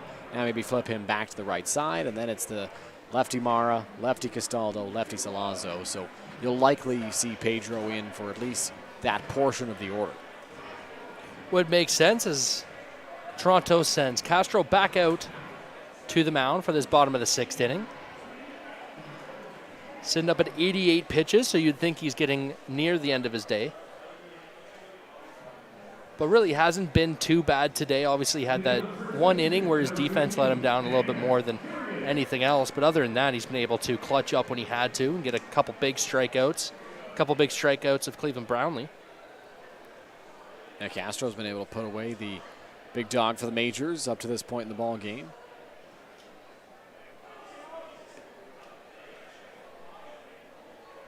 Dan Perry is going to dig in as Castro rocks into the set, and the pitch is ball one taken outside to the tall first baseman for the Majors. 6'9". Can you believe that? First time I was here early in the year sitting in the crowd, and I was sitting with another tall friend, and we looked at him and said, he's got to be 7 feet tall. He's got to be. So we did our research, 6'9", as he said. That ball is sprayed into the crowd on the first base side. It's going to be a nice souvenir for a fan. Gord in the chat asks, where is Owen Boone? He hasn't pitched in a little while. Boone was supposed to get the start on Monday against the Brantford Red Sox here at Labatt Park. Unfortunately, that game got rained out as the rain came right at 7:30 pretty much, so Boone did not get to make that start. He's scheduled to go again this weekend, and he has not gone fishing, as Mike suggests in the chat. He is coaching first base tonight. I would assume you will probably see him tomorrow in Guelph, and you'll have your ace, if you call it, Reyes on the mound on Sunday. But we're really just guessing. Yep, we're not too sure what the plan is. We know that they're both going to go this weekend. 2-1 pitch is fouled off into the Majors dugout. Can't really tell who that was, but did not make the play. I missed it. I might have been able to point out who it was, but I didn't see the hard ground ball towards the dugout. Really wasn't worth it for a baseball player. Wasn't worth the call out. Just right by him. 2-2 as Castro pauses, lifts the leg, and deals towards the plate. It's a fastball taken up. That's going to move us full to the leadoff hitter for the Majors here in the bottom of the 6th, Dan Perrier. Perry doing a good job of working the count here against Castro, trying to get that pitch count up. It's already elevated up over 80 in this spot, and we'll see how far he can get in this game. Full count pitch. Curveball dropped in for strike 3. Called. That's going to be the first out for Castro here in the 6th. Really good pitch there for Angel Castro. Just drops the breaking ball in, and Dan Perrier, all he can do is watch it. He knew it was strike 3. I don't think he was expecting that on 3-2. I think he was sitting dead red and got a breaking ball, and it just froze him. So a good pitch there from Angel Castro for the first out of the bottom of the 6th. Yeah, we haven't seen too many of those today. A lot of curveballs that are touching dirt, a lot of curveballs that are moving out of the plate to righties. Not a whole lot that have dropped in. It's a bit of a sneak attack pitch there by Castro. Good pitch. As Drew Lawrence, the center fielder, yes, the center fielder, takes the ball in. Lawrence hasn't seen a lot of time in center field this season, but certainly a capable guy, an all-around athlete, a football player as well. Playing a great center field so far. Ooh, look out, that ball brushes him back. Ball 2, we've seen that a couple times as well from Castro. He's missed up and in a few times. I think it's just overthrowing that fastball a little bit, and that one got way up on Drew Lawrence. Drew's dad actually coached me at Fanshawe. That ball's dribbled towards the third baseman, picked up, throwing the run in time to get Lawrence. That's 2 down. Great play there by John Salazzo. Not the first time we've seen him make that play. Might have actually been against Drew Lawrence the last time as well, but he's made that similar play earlier in the ball game, coming in onto the infield grass on the run, throw in the air. Just a really solid defensive play right there to get the speedy Lawrence.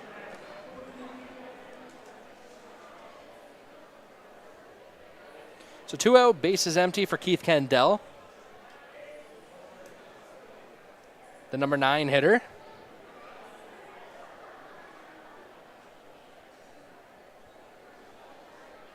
singled and doubled today as he takes a first pitch strike.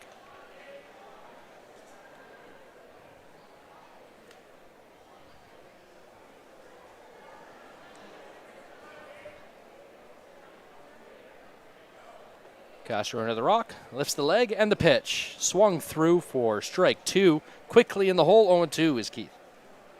What's that pitch count at for Angel Castro, Tyler? That will put him at 98 pitches. You would assume this is it. There was action in the Toronto bullpen to start.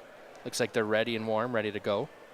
As the 0-2 pitch is driven up the middle, that's going to find a hole for Candel.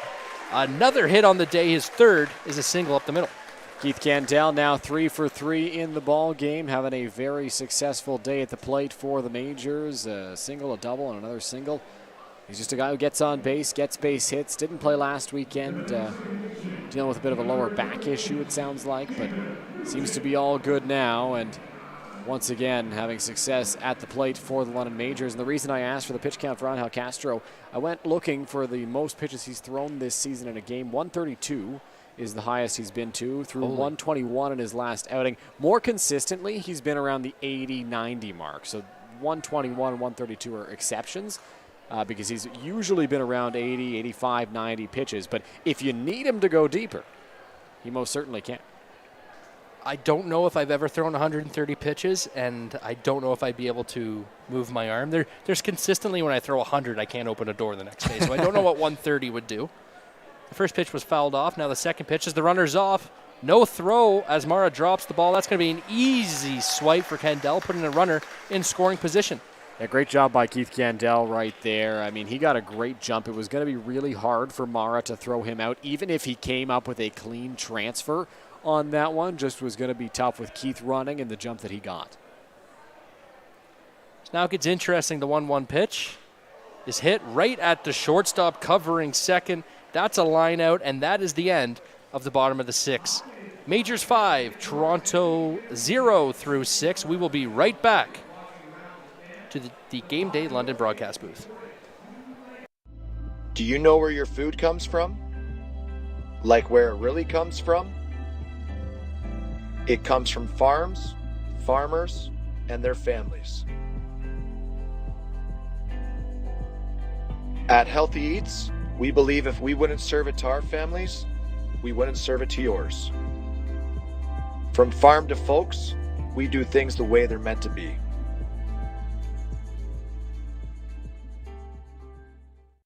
Here we go. Believe me, you've never heard a talk show like this. I'm sleeping with Joe Carter. By the way, Joe did not touch them all. Yeah, I have to say, like, your voice is fantastic. Meet Smitty. Listen, I'm the brains here. And Mitty. And I'm the good-looking funny one. This is the Smitty Mitty Show.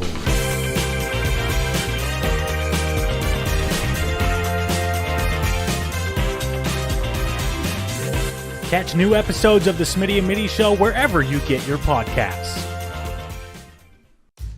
Go beyond the scores and get to know the athletes who call the Forest City home. Game Day London brings you in-depth stories and conversations about London's major teams and athletes. Whether it's the London Knights, Nationals, or Lightning, or even your London Majors, Game Day London has you covered. For fresh and engaging sports coverage, visit GameDayLondon.com. Game Day London, a proud sponsor of your London Majors. Welcome back for the 7th inning between the Majors and the Maple Leafs here at Labatt Park, as there is a new arm out on the mound, Tyler. Pedro De Los Santos obviously having a bit more of a down year than he did last year. Was phenomenal last year for the London Majors. He's going to come in here in the 7th inning, looking to probably try and get us to the finish line, I would assume, if the Majors had their way. The rare 3-inning save, perhaps, for De Los Santos. He's facing his former team here in the Toronto Maple Leafs. Pedro this year, 11 games, 9 of them starts, 3-3 record, a 6.13 earned run average. Like you mentioned, a bit of a down year compared to what he had last year, because Pedro was phenomenal last season for the Majors. And they're just walking around the ball field, talking to some people. It sounds like he didn't show up in probably the best of ready-to-play shape. So he's been able to work himself into that game shake, now throwing a lot better as we speak. Pedro going to look to face Damon Toppoli, Connor Lewis, and Grant Tamani here in this top of the 7th inning. So 6, 7, and 8. Doesn't reach that lefty part of the order yet, but like you mentioned, the Majors are kind of hoping you'll get them to the finish line more than likely, and getting there would require you get through the portion of the order that is just filled with left-handed bats. And that's obviously going to be his ideal spot as a crafty lefty that kind of comes from a lower angle. It's going to be really hard to pick up from the left-handed box, but he's got to get through a couple righties here to start. So Toppoli will dig into the batter's box now, and Pedro de los Santos will get set behind the mound. Taylor Wright still has the baseball in his hand as Pedro gets ready to face his former manager in the box. Pedro spent 2 seasons with the Maple Leafs. Into the windup he goes. Here's the first pitch. Just missing to Toppoli.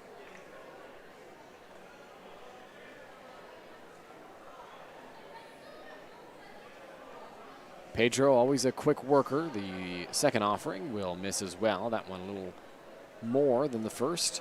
2-0. Quick workers just don't allow those hitters to get comfortable in the plate, in the box, to find their footing. 2-0 off the outside. As soon as you get into the box, you just have to be ready to hit. You don't have time to try and think about where you are. It gets a little uncomfortable for hitters. The 3-0 to Toppoli. That one hits the outside corner, and it's strike one. But you still got to go after them. You can have the quickest 4-pitch walk in baseball, but it doesn't really help you. 3-1 home. Toppoli will take ball 4. So Pedro able to find the strike zone on 3-0, but then the next offering misses to Toppoli, so he will reach base with a leadoff walk.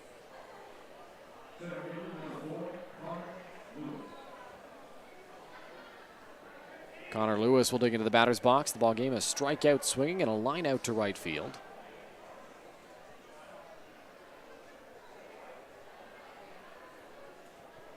Playing center for the Maple Leafs in this one has Toppoli over at first. De Los Santos sets out there on the mound. Here's the pitch. Lewis will take a called strike one. Good fastball there from Pedro. Interesting, that fastball had a little bit of a harder time finding the strike zone to the leadoff hitter. Now he goes with a little bit of a cutter, maybe slider to start off, and is able to find that part of the plate. That one misses for ball 1, so Pedro threw 7 pitches, 5 balls, 2 strikes. Trying to zero in and find the strike zone once more. That just shows what a veteran catcher can do for you. Show that trust.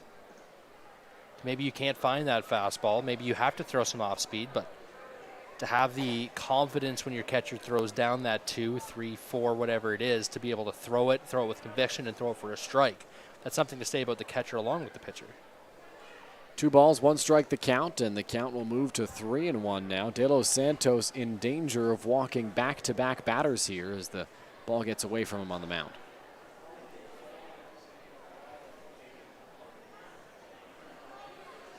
He wants a new baseball.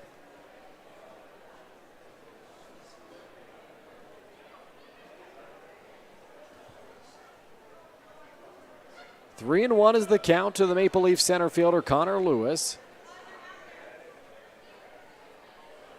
Here's the pitch in there for a strike. Count moves to full.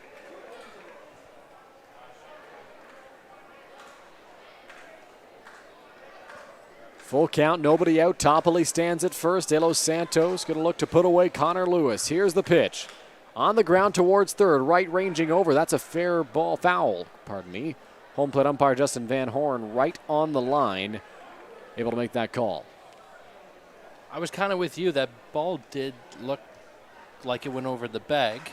It did. But home plate umpire right on the call, calling it foul immediately. So Pedro will have to do it again here on 3-2, and contrary to what it might have looked like right there, he does not have pitch comm, despite the fact he put his hand up towards his hat.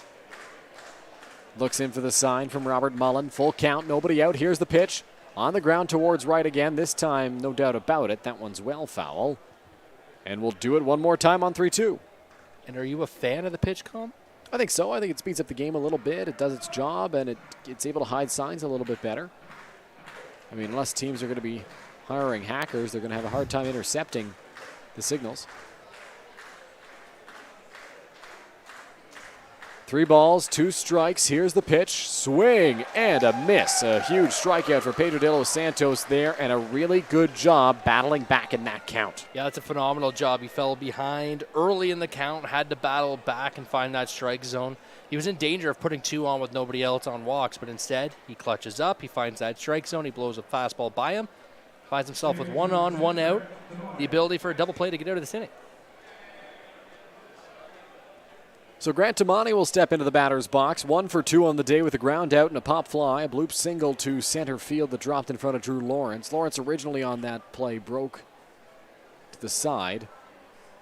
De los Santos taking some time behind the mound now.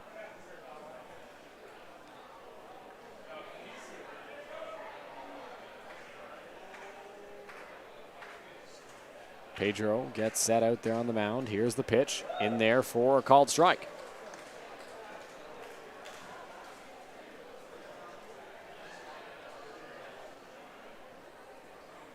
Takes a peek over at first. Here's the 0-1. Swing and a miss from Grant Tamani.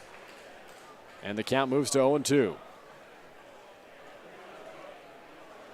Ever since Pedro threw the 1 baseball away and got a new ball, I wonder if it was just something with that baseball he didn't feel comfortable with, but he's been able to find the zone more consistently now.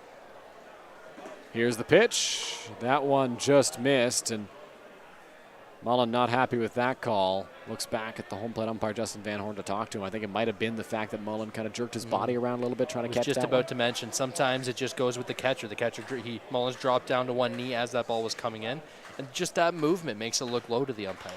That pitch is hit on the ground right to his left. Quickly over to second for 1. Newton on to first. Call it 2. It's a double play. Pedro de los Santos allowed the first batter to reach on a walk to Damon Toppoli, but is able to get a big strikeout and then rolls a double play ball to get out of the top of the 7th. That's a great job by Pedro there. Like we talked about, that's what he needed to do. When you were able to come back and get that strikeout, then it gives you the ability to get that ground ball double play. Exactly what he did. That's what they needed because they want Pedro to try and get the rest of this game. That pitch count was getting up just a little bit with a couple walks, and that quick double play. 5, 4, 3 double play gets him out of the top of the 7th. Great job by Pedro there. New pitcher on the mound for the Toronto Maple Leafs. That is Marek Deska. As it is stretch time here at Labatt Park. See some fans getting up, singing along. That means that it's time to get up here in the Game Day London broadcast booth as well. Stretch out just a little bit. Now, we don't get the privilege of being able to sing along because that would go to all of you at home, and I don't have a great singing voice. I don't know about you, Tyler. I think I do. Would other people think the people around me don't agree usually. Seems to be the case more often than not with people singing voices. A great crowd on hand, including Inter-County Baseball League Commissioner John Kastner, who is in attendance for today's ball game here at Labatt Park between the Majors and the Maple Leafs.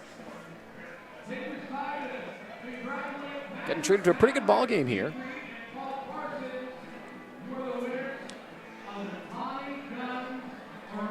Quick look at the out-of-town scoreboard tells us Hamilton is up 8-1 on the Brantford Red Sox in the bottom of the 5th inning. And if you are a Blue Jays fan, the Blue Jays went down 5-0. Jose Barrios struggled against the Minnesota Twins, but they've come all the way back nearly to tie it. It's 5-4 now in the middle of the 6th inning. As Marek Deska gets his warm-up pitches in, he will take over for Angel Castro. And Deska, a guy who was heavily relied upon last year by the Maple Leafs, and he's been a guy who's been doing it for them for a few years now. Having a pretty decent year this year for Toronto. Deska 2-0 this year, 4.30 ERA in 7 games. 23 innings pitched, 19 strikeouts, 8 walks, 27 hits surrendered. Solid year for the right-hander. Nothing spectacular, but a 4.30 ERA to the bullpen is definitely respectable. He's pitched in 7 games. 6 of them have been starts, and he was mainly a starter last season, but kind of a swing guy. He can fit in out of the bullpen if you need him to. He can be in the rotation if that's where you want him, and he's going to have to deal with a tough part of the Majors order here as Taylor Wright, Cleveland Brownlee, and Robert Mullen are due up for the boys in pinstripes.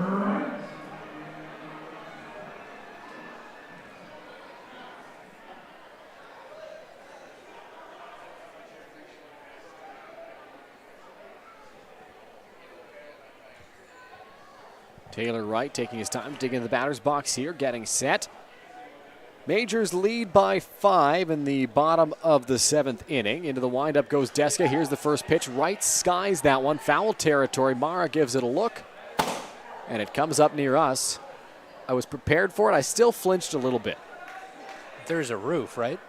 There is. Okay. There is. You scared me. I thought maybe I missed something. I remember in 2019, any time a ball came up here and I was talking, you could hear it in my voice that I got scared by the ball. I'd be ducking. Here's the pitch. Wright fouls that one off, and the count moves to 0-2. Maple Leafs this week, only one other game. They're going to play Hamilton on Sunday, a 2 p.m. start. So they have a little more flexibility to empty that bullpen, use a couple more arms. Day off tomorrow certainly helps them.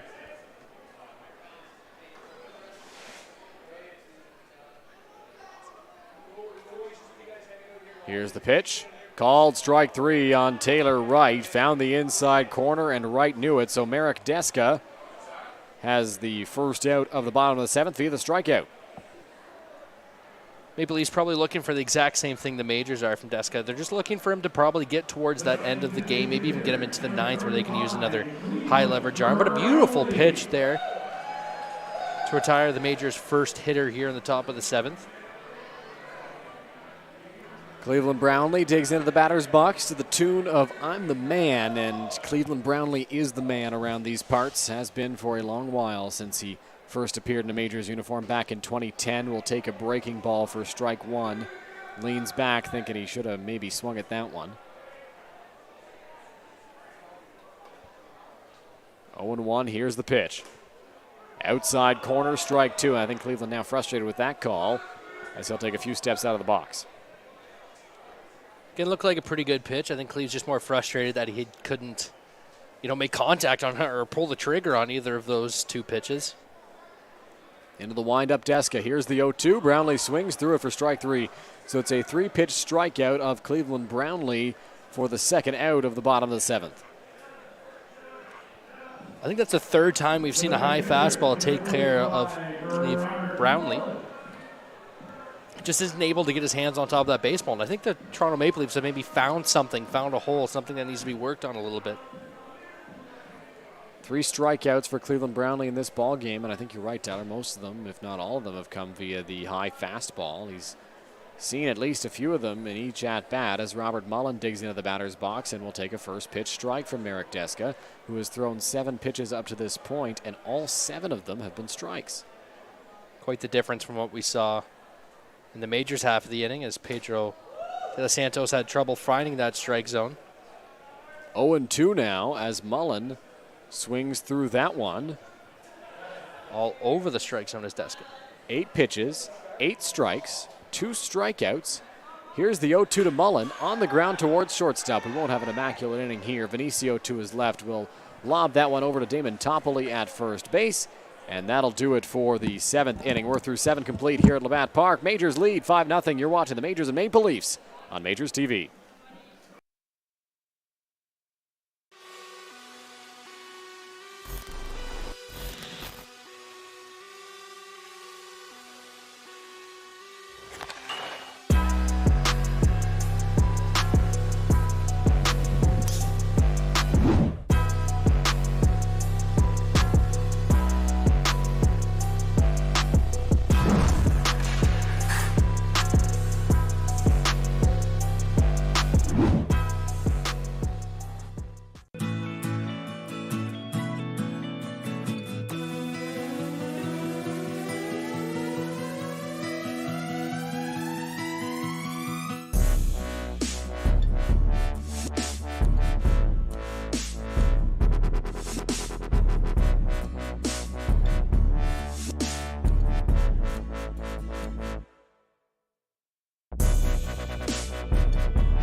capturing emotion in every shot. 8th inning here at Labatt Park. Majors leading 5-0 over the Toronto Maple Leafs, as we will take a look now once again at the Intercounty Baseball League standings. We got to look at the standings in the pregame show. We'll take another look at them here. The Majors, if they're able to hold on to this 5-run lead tonight, would tie the Welland Jackfish for first place in the IBL at 25-9. Those two teams have been going back and forth for first place all year long. Guelph right behind them. Guelph has been surging recently at 23-11. They continue to climb the standings, and they've kind of cemented themselves in at least the top three. They're in that third place spot. It's where they've been for a while because the Majors and Jackfish got off to better starts to their year. But recently the Royals have been playing some of the best ball in the IBL. I believe they had a 7-game winning streak. Then you see Toronto, who's 4 games out of first place, still having a good year. Barrie 5.5 out, and then the distance that we always talk about when Noah and I are here. Tyler and I mentioned it in the pregame show. Just a bit more distance created between the bottom 3 teams and the top 5. Kitchener sits 12 out of first, Hamilton 17.5, and Brantford 22.5 games out of first place in the IBL. Now we are told by Alan Ross in the chat that Merrick Deska is a new father. Congratulations to Merrick and his family. As Pedro de los Santos out there on the mound getting set for his second inning of work. Pedro worked a scoreless 7th. Didn't really have command of the strike zone to start the inning, but Tyler Middleton mentioned it in the 7th. He switched baseballs, got himself a new ball, and was around the strike zone a little bit more. Possibly just couldn't get the grip he was looking for on that particular baseball. As De Los Santos goes into the windup to face Greg Carrington for the first time. Carrington laces that one into left center field. It'll get down. It's a base hit. Drew Lawrence over to his right to cut that one off, and Carrington has a leadoff single here in the 8th.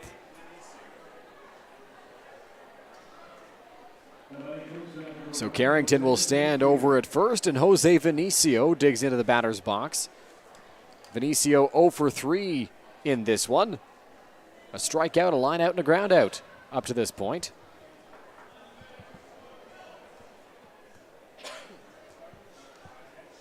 De Los Santos, a peek at Carrington. Here's the pitch well high to Vinicio for ball 1. Vinicio was hitting right-handed in his first 2 trips to the plate against Fernando Fernandez. Flipped over to the left side against Anderson Acevedo, and now back to batting right-handed. He's one of the few switch hitters in the IBL. You don't see it very often in the Intercounty Baseball League. Breaking ball that will miss high. It's 2-0.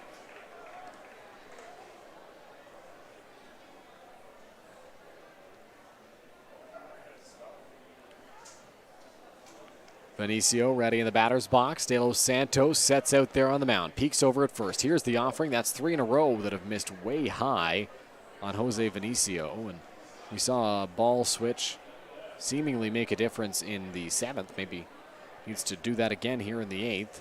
We saw this in the 7th from Pedro. Vinicio taking all the way. Takes strike 1 on the outside corner. It's 3-1. Seems to be just taking him a couple more pitches in the inning to find his footing, find his release point. De Los Santos will step off, peek back at Carrington. As action in the Majors bullpen, you see it on your screen there in the corner, Braden Farrington loosening up for the Majors. He's kind of worked his way into the closer role for London this year. Vinicio fouls that one off, and the count moves to full now at 3-2. It's interesting, Farrington's up and throwing. Kind of a just in case, I guess. Maybe he's the guy that the Majors want to go with in the 9th. You don't want Pedro to throw too many pitches to the point where he may not be able to, or may not feel as comfortable as you'd like him to be for Tuesday against Brantford, if that is the game in which Pedro throws. Here's the offering to Vinicio. You definitely would like him to get through this string of lefties, though, before you have to go to Farrington. Did he foul that one off, Vinicio? I think he did. Yeah. Check swing. A bit of an awkward swing there. Wasn't a whole lot of signs from any of the umpires, but I believe that was a foul ball. Just picked it off the dirt with his barrel. Nobody moved, so we'll do it again here on 3-2 with nobody out. Here's the pitch from De Los Santos. Vinicio on the ground towards third base. Going to be a tough turn. Vinicio runs well. The throw to second gets past Jacob Newton. Carrington spins around but Joseph charging quickly will hold him at second base. So that's not on the transfer either at second. That one just went right off the glove of Jacob Newton, and there's runners at first and second with nobody out. We talked about it, Newton being an outfielder, kind of moving into the infield, that second base. That's a hard turn to have to make coming from your third baseman. You got to catch it, step back, make your throw with a clear hip, and a guy coming down on you, and he just didn't do the first thing. Number one, catch the baseball, and everything goes from there. He wasn't able to catch the baseball. Should be an error, and that's going to go down to put some Maple Leafs on first and second. So it'll be an error on Newton. Assist to right. As Carrington stands over at second base. Vinicio at first. It was going to be hard to turn two on that ball because Jose Vinicio has great speed coming out of the batter's box, but you would have liked to at least get the lead runner, and just did not happen because it got right through the glove of Jacob Newton. And maybe someone who's been there a little more often knows kind of where you are, I guess, in the order would know. You're right, you were probably only going to get one there. So just stretch out, make the catch, make sure you get one, especially up by 5, right? Absolutely. Here's the pitch. That one will be in there for a called strike to Justin Mara. 0-1.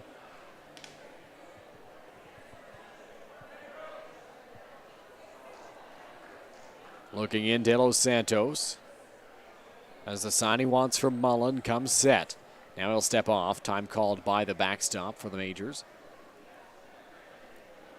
Mullen maybe wasn't ready or didn't like the pitch he had just called. Wanted to reset with Pedro, who will clean off his glasses. He's done this a couple times. Probably just the humidity and the sweat in the air. He's also missing a button, maybe.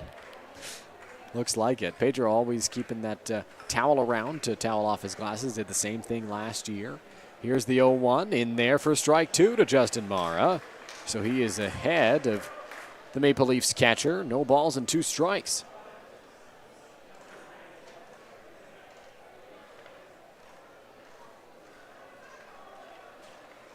De Los Santos set out there on the mound. Here's the pitch. That one will miss high.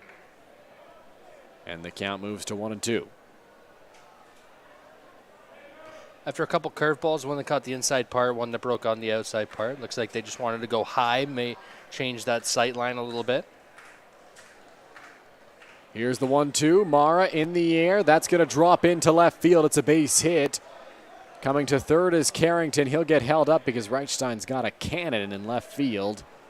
And the bases are loaded for Toronto. And Jordan Castaldo with nobody out. Not exactly the hitter you want to see walking towards the plate right now, but with the lefty on the mound, it's preferable. Farrington makes the signal into the dugout, that he is ready to go. So he is ready and warm, waiting down there. I think the Majors still want to chance it with this lefty-lefty matchup. Pedro's been executing his pitches in this inning. I mean, he got a slow ground ball to third base. They just couldn't turn two. He got the little flare right there, just hitting the perfect spot for a base hit. It's not like it's been solid contact from the Maple Leafs, just an error, and they're hitting them where the Majors aren't. Into the windup, here's the pitch to Castaldo. That'll miss inside for ball 1. You ideally want Pedro to get through this string of lefties before you can go to Farrington. I agree with you that you're definitely getting up in pitches, and you want to probably take Pedro out here soon. The Majors defense playing back as well with a 5-run lead. Here's the pitch. Castaldo hits that one hard. Right has it go through his legs. He'll spin around, but no shot to get anybody else. So Jordan Castaldo will reach and keep the line moving. The bases will remain loaded with nobody out.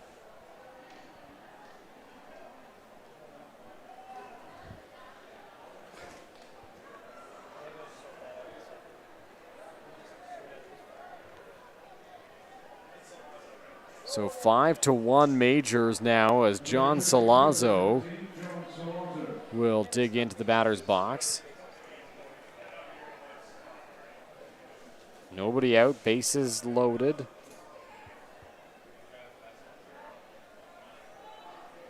De Los Santos looks into the windup. Here's the pitch.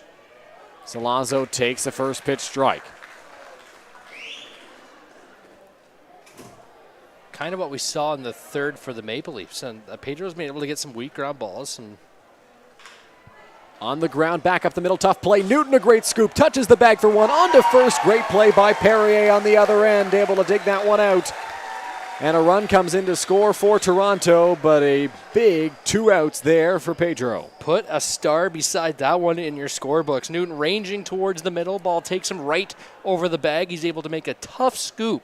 The first part, that scoop was a phenomenal scoop. Step on the bag, throw across your body. Another phenomenal play at first by Perrier to scoop that ball there as well. The Majors defense picks themselves up and gets a quick 2 outs. So they had a double play opportunity earlier in the inning, could not capitalize on it. And then another error for Taylor Wright. It was his first of the inning. Newton had the other error in the inning.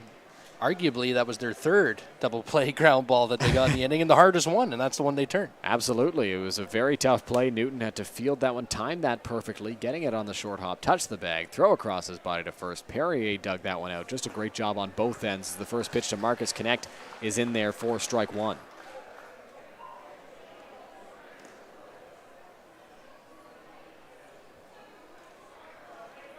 Pedro looks in. Into the windup. Here's the pitch. Connect hits that one foul. Count will move 0-2 as Pedro now well ahead of the Maple Leafs right fielder. If Pedro is able to get him and get out of this inning, that's a phenomenal job by him. Like we said, not a whole lot of help by the Majors defense here in this inning. He's been able to battle. If he can keep that runner at third, that's a great job. No balls, 2 strikes, 2 outs. Here's the pitch, swing and a miss, strike 3.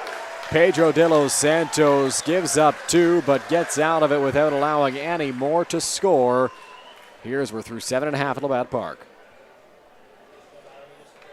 Like I said, that's a great job by Pedro there. Just able to battle through.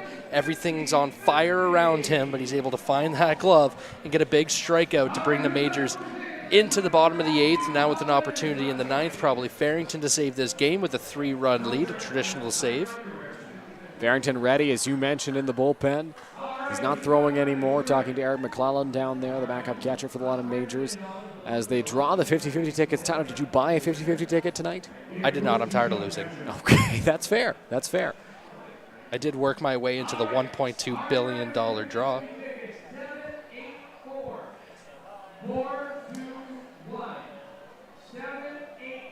784-421. If you've gone home and you still have a 50-50 ticket. I don't think so. I think somebody in the front might have won it.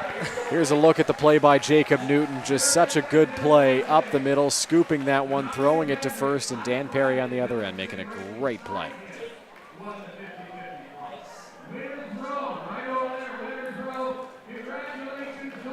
Al Coombs, the in-game host here at Labatt Park, is all over the winner's row down there. And normally, Tyler, I'm always looking when there's a 50-50 draw, either when I'm broadcasting a game in Kamoka or whether it's here at Labatt Park. I'm waiting and waiting for somebody to yell when they win the 50-50, yeah, I won it. And it feels like it never happens. But today I got my wish. Well, to be fair, it's probably the worst thing you could do when you win some money is yell so everyone knows exactly where the money is. The play is to be quiet, get to the booth, get your money, and get out of there. That's fair. That's a fair decision-making process. I can tell you, if I ever won the lottery, you wouldn't see me again. You probably wouldn't know until you heard from someone else. I don't blame you. I mean, that's probably what I would do as well. You win all that money, just go live your life in private and do your thing. As there's a new arm out there on the mound for the Toronto Maple Leafs, and that is the hard-throwing lefty, Dustin Richardson. Richardson comes in with a 3.17 ERA in 5 games, 2 saves, 5 2/3 innings, 9 strikeouts, 3 walks, 6 hits allowed. Not too many outings so far for the big lefty, but a couple saves on the mark, and he's going to look to try and get the Maple Leafs into the top of the 9th. Now, with only a 3-run deficit. If I recall correctly, and the game log seems to reflect that, Richardson got hurt earlier in the season, and June 29th against Guelph, he went 2/3 of an inning, allowed 2 runs, and then did not pitch again until August 3rd against Kitchener. So I believe he's just returning from injury. He, of course, started Game 4 of the IBL Finals against the Majors last year, and then could not go for Game 5 the next day in London, and just dominated in that contest. Not usually a starter, usually a guy who comes out of the bullpen, but had a great outing in the finals last year. Dustin Richardson, a former Boston Red Sox. Now, Tyler, I believe I've been told that he was traded in a pretty big trade, but I could be wrong. Pitched against the Blue Jays in his big league debut. Here's the pitch of Starling Joseph in there for a strike. Definitely got the big league stature. Stands tall on that mound. Lanky, long arms. Being a lefty doesn't hurt either. Richardson was traded for Andrew Miller while he was in Boston.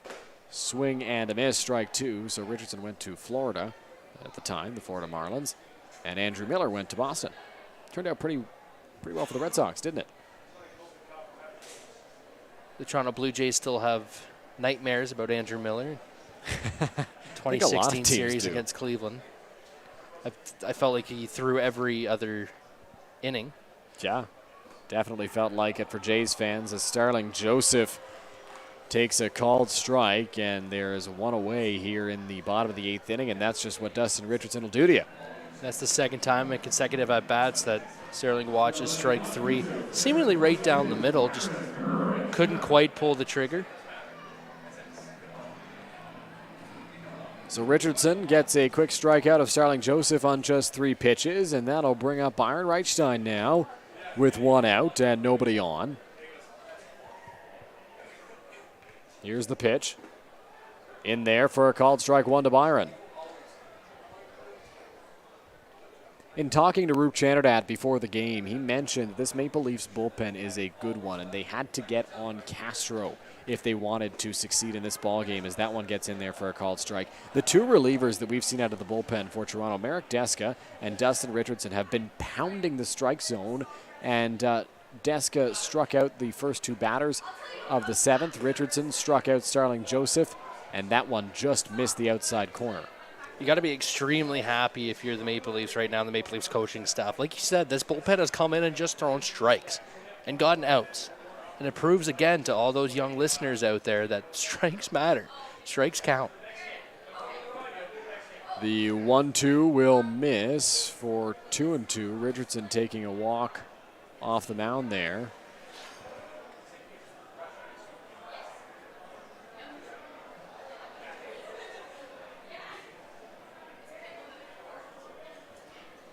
Richardson gets set, takes a breath.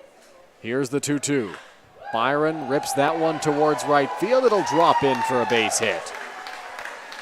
So Byron Reichstein has a 1-out single that falls in front of Marcus Connect, and the Majors have a base runner. It's a really good job by Byron as a tough lefty, and a tough lefty staying in and driving the ball, and that is going to bring a pinch hitter off the Majors bench. With Dan Perrier due up, Austin Wilkie will be brought into the ball game. Wilkie, a guy who has had lots of success this year for the Majors, but is not starting in this ball game. Started off the year really slow. Was not an Austin Wilkie start, considering how good he was last year.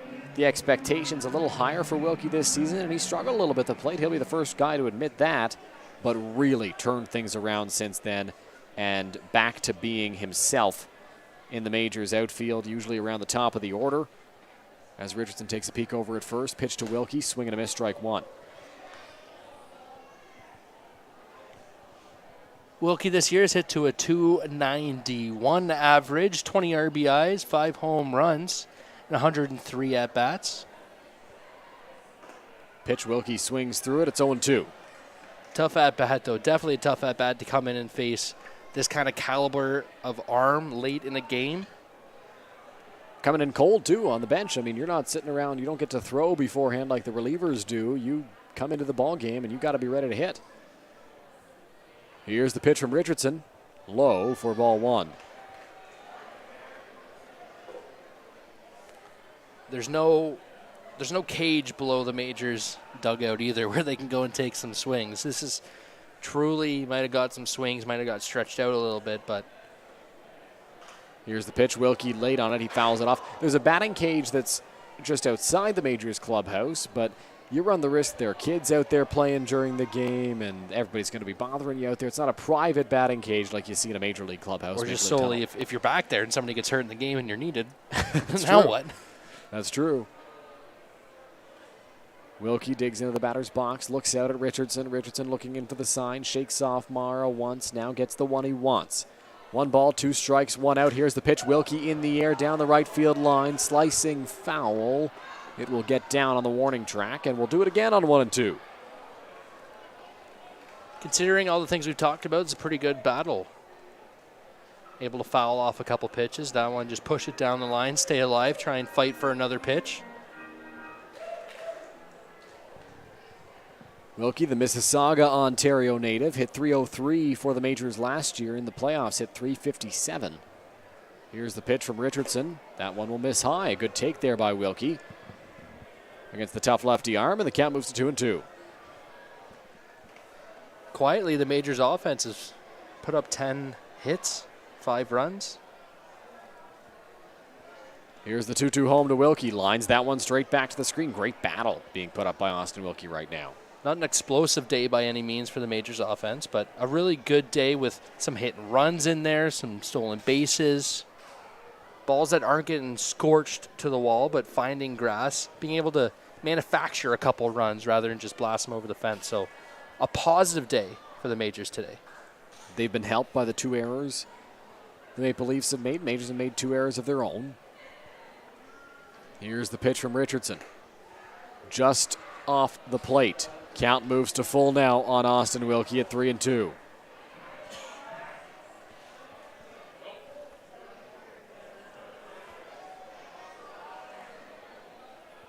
Three balls, 2 strikes, 1 out.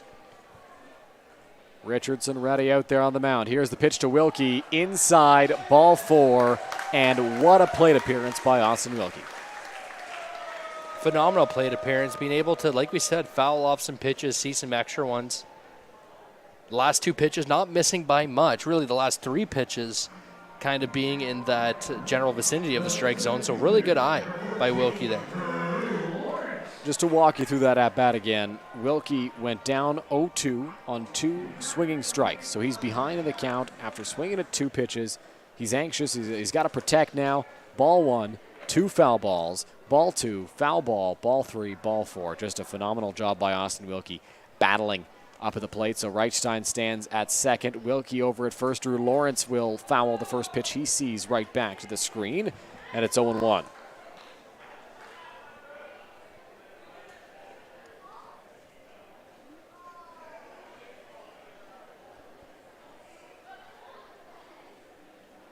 No balls, 1 strike, 1 out. Richardson peeks back at Reichstein, moving a little bit as Lawrence will line that one straight back to the screen. Tyler was ready for it up here. I was just protecting him. Thank you. I know you're scared.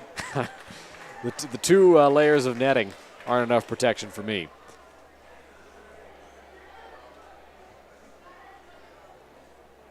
Lawrence ready in the batter's box. Richardson looking in. Coming set out there on the mound. Runners at first and second with 1 away. Here's the 0-2 home. Lawrence will line that one straight back to the screen. Really good job by the Majors hitters here so far. Just not giving in. Richardson is just, he hasn't been able to find that out pitch. He's been able to get these Majors hitters down 0-2 quite consistently, but just isn't able to put one by them. This is the first time Richardson has faced the Majors this season. Obviously, the injury forced him to not face a lot of teams. I mean, he's played Barrie twice, Guelph twice, and Kitchener once this season. Has yet to see this Majors lineup, and they're proving to be pesky opponents. The pitch to Drew Lawrence, he is set down on strikes for the second out of the bottom of the 8th inning. It's always how it works. As soon as we talk about it, it happens. That fastball just blowing right by Drew. Had some good tail on the outside part. Obviously some good stuff by Richardson here. Keith Candell will dig into the batter's box, and if there's a guy the Majors want up with 2 runners on, it is Keith, who is 3 for 3 in the ball game today. Singled, doubled, and singled again the next time he came up. So he's been having a good day in the batter's box, and will look to continue it here against Richardson. Won't be an easy task. Here's the first pitch to Candell. Swing and a miss, strike 1. Richardson has spent 3 seasons in the IBL, 2018, 2021, and now 2022, so you can imagine that he and Keith have been matched up a fair amount. Neither guy played in 2019 in the IBL. Here's the pitch to Candell, swing and a miss, strike 2, so he's quickly behind 0-2. Another Majors batter down 0-2. That's 3 in a row now. 4 in a row, 5 in a row. All 5 guys in this inning have been down 0-2 to Dustin Richardson. Byron Reichstein got himself a single. Austin Wilkie worked a walk. Joseph and Lawrence struck out. 0-2, 2 out. Pitch on its way from Richardson in the dirt. That one will get to the backstop. Reichstein will move up to third base and round a little bit as it kind of got hung up in the netting. But it'll just be 90 feet for each of the Majors base runners. And they stand in scoring position now as the count moves to 1-2.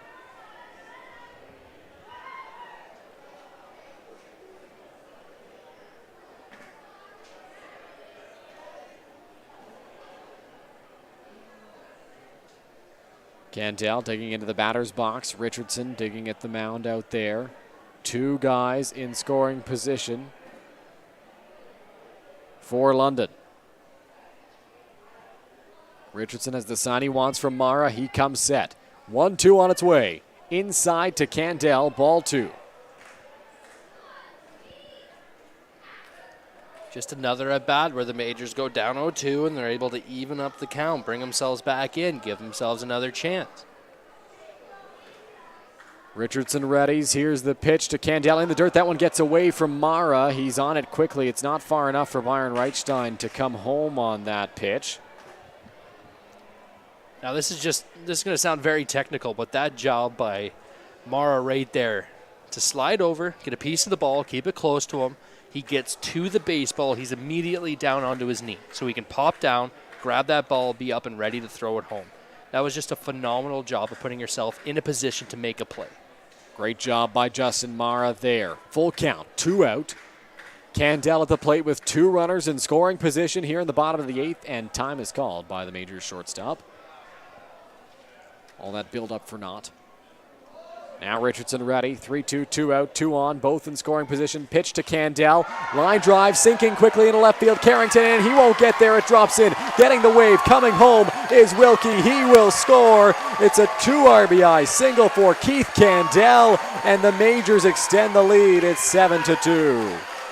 This has been an incredible inning for the Majors hitters here. Like we talked about, every single hitter going down 0-2 and finding a way to get back into the at-bat. And what did Candell do? He found himself a pitch up, full count that he was able to drive into left field and cash those 2 insurance runs. Those are 2 huge runs for the Majors. Absolutely massive runs, and you were right on it, Tyler, when Candell fell behind 0-2. Just another guy who fell behind 0-2 in this inning.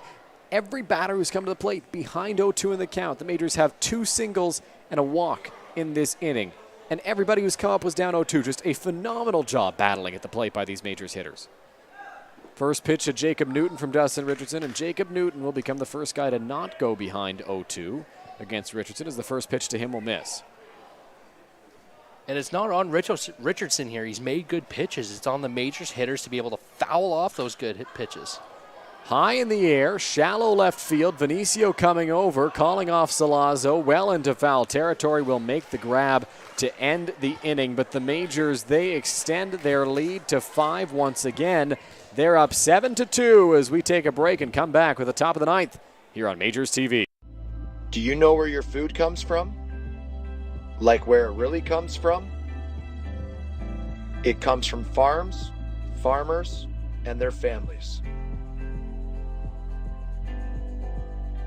At Healthy Eats, we believe if we wouldn't serve it to our families, we wouldn't serve it to yours. From farm to folks, we do things the way they're meant to be.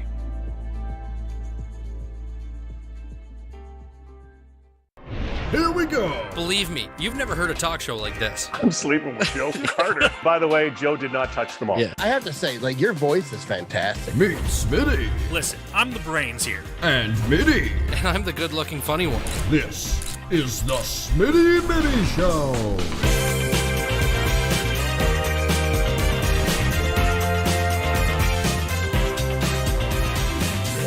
Catch new episodes of The Smitty and Mitty Show wherever you get your podcasts. Go beyond the scores and get to know the athletes who call the Forest City home.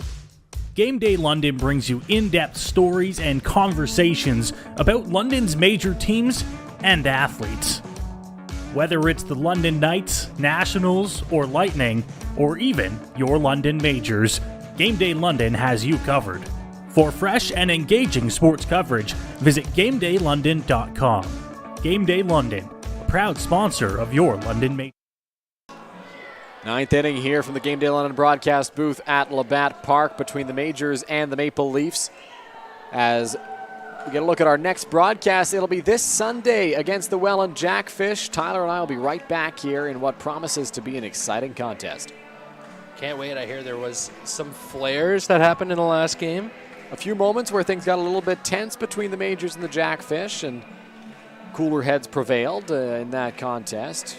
It'll be the first time they see each other since that game.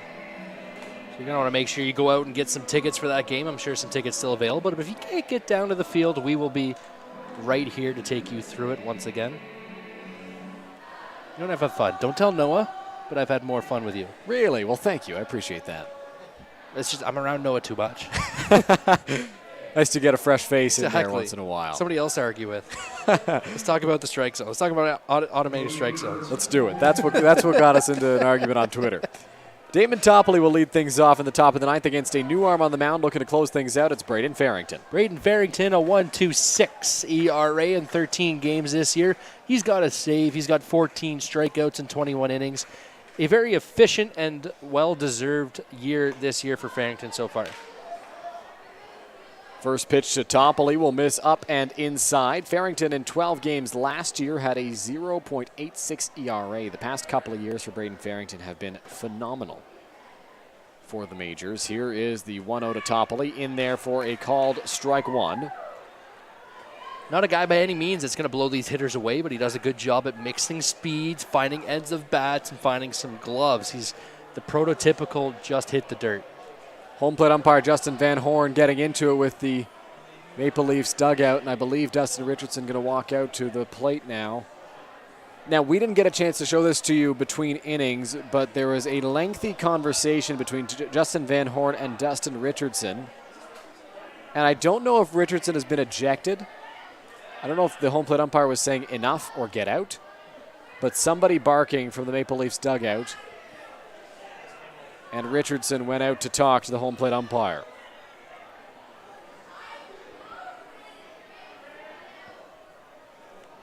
Keep an eye and see where he ends up on the dugout, and I have a strange feeling he's been ejected. As we talked about, he did have some conversations with the umpire. You heard Van Horn speaking, you just couldn't tell what it was from up here. The 1-1 on its way. Topley swings through the breaking ball, and the count moves to a ball and 2 strikes. Richardson frustrated that he wasn't getting calls that he thought were strikes in the bottom of the 8th inning, and then Farrington got a borderline pitch there for strike one on Topley on the inside corner, and just making his feelings known. Pitch to Topley there will miss. 2 balls and 2 strikes. He's standing around the dugout, so I think it was just a little warning, let's be quiet, from the home plate umpire, which I will give credit, was a phenomenal job, because he could have easily just rung him up there. So the 2-2 to Topley will miss, and the count will run full now at 3-2. Just a little distraction for Farrington. Got to focus back up, find that zone. Really important to get that first out when you got a lead like this. Full count, nobody out. Damon Topley at the plate. Here's the pitch from Farrington on its way. Inside, ball 4. So Topley works himself a walk to lead off the top of the 9th, and the Majors very thankful they got 2 extra insurance runs as the leadoff man gets on. It's been a very good game by the Majors so far. If there's a couple things to gripe on, I mean, one, the couple errors we saw in that one inning, but other than that, there's just been too many walks this game. There's been way too many, especially to the lower parts of the order. We've had a lot of walks, putting a lot of runners on that don't need to be there. Topley, a runner over at first base. Pitch to Connor Lewis is fouled off for strike one. Lewis 0 for 3 in the game so far. A strikeout, a line out, another strikeout. 7-2 London in the top of the ninth. Nobody out. Runner over at first base is Damon Toppoli. Farrington ready. Here's the offering to Lewis. Swing and a miss. 0-2.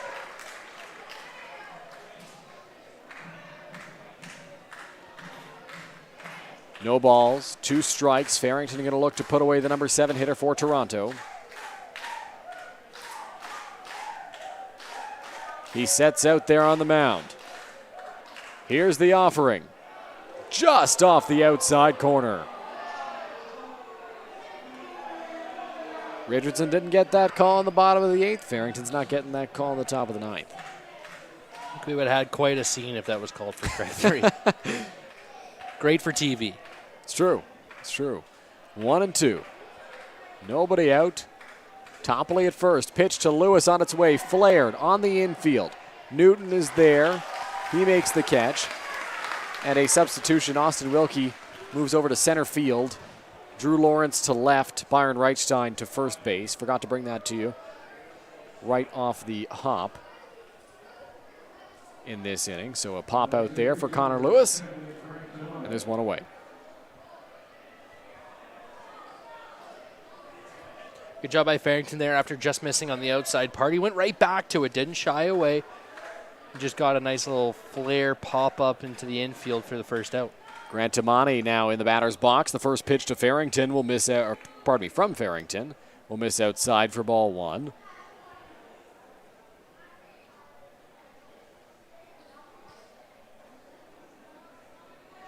Looking in, coming set. Here's the 1-0. Tamani fouls that one off. It's 1-1.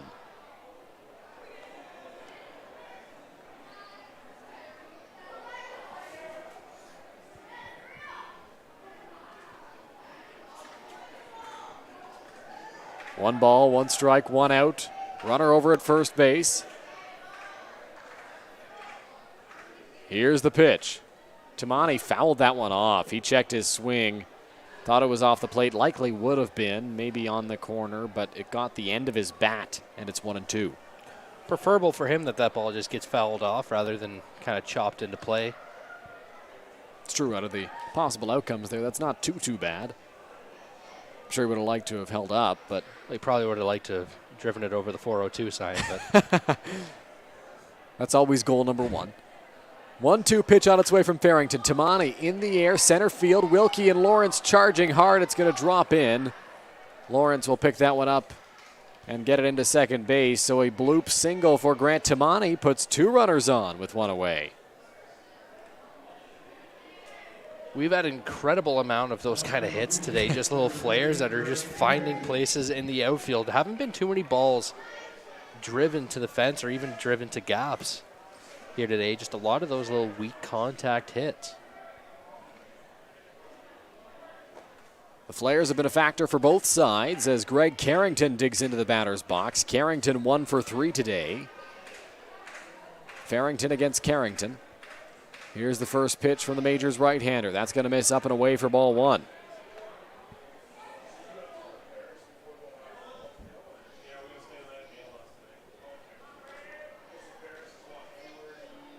Coming set, Farrington.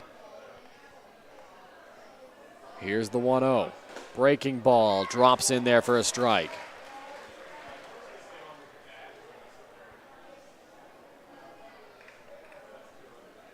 One ball, 1 strike, 1 out. Farrington looking in for the sign, nods along with the catcher Mullen. He knows what he wants to go with here. The 1-1 on its way. Carrington gets a piece, fouls that one down towards the third base coach.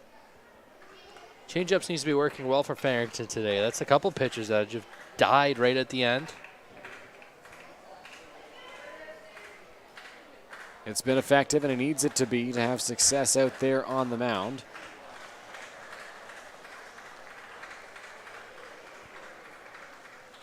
Ready, Farrington. Here's the pitch.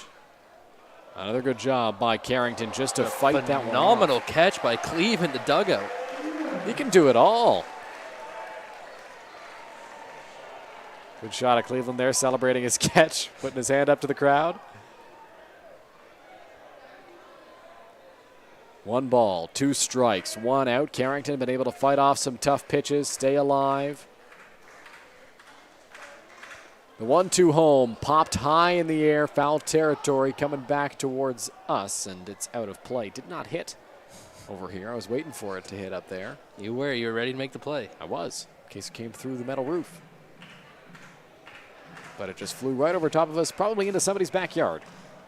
If there's a day that a baseball comes through this metal roof, I'm not coming back. I think I'm right there with you. But it's built pretty solid. Solid, pardon me. It would be the last broadcast in the London game tape broadcast booth. 1 ball, 2 strikes, 1 out. Farrington peeks back. Here's the pitch. Breaking ball, lifted into right field. That's a base hit. Toppoli going to be held up at third base as Joseph gets it in quickly. And the bases are loaded now with 1 out as things get turned over to the top of the Maple Leafs order. For the second time in 2 innings, Maple Leafs are going to be able to load the bases. And how huge do those 2 runs look for the Majors right now? Still a double play away. Looks like the infield's going to play back. Double play ends the ball game here. So maybe we see the corners come in, but looks like everybody's just going to play back as pitching coach Brent Wales will take a trip out to the mound to talk to Braden Farrington. Farrington 19 pitches through 1/3 of an inning so far. And Tyler, it hasn't been solid contact all around. It's mostly been weak, but bases are still loaded. No matter how they get on, they get on. And we go back to the first, to the walk to start the inning. I mean, it doesn't help. It's the exact same thing that happened to Pedro, right? You walk some guys, things like that happen. Flares happen. You just got to focus up, keep finding the zone, make your pitches. Farrington's been executing his pitches. He really has. Everything, including that last one, has been right there. When they're able to just find the grass, it's really hard to keep that out of your mind, to realize that, hey, I just got to keep doing what I'm doing rather than what do I need to change. Don't change anything. Keep with the game plan. Keep attacking the zone. You still got a lead. Get yourself a ground ball. Daniel Gore warming up in the Majors bullpen just in case they need somebody here. Farrington going to look to escape the 9th.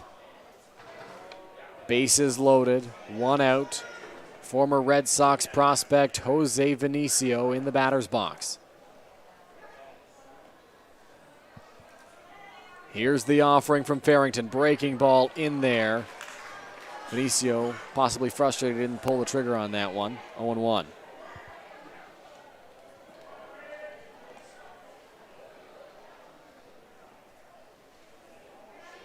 Farrington has the sign he wants from Mullen.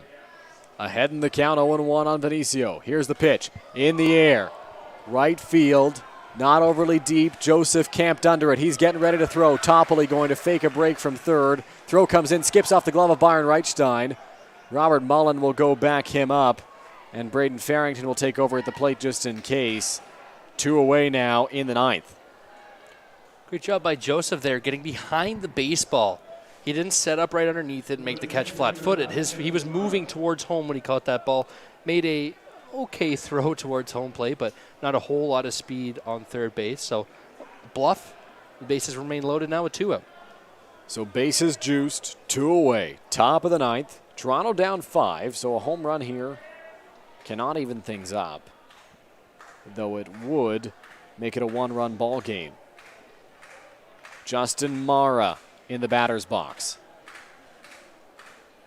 Farrington ready. Here's the pitch. Just off for ball 1. Crowd in disagreement with that call. So is our director Jackson Farrow here.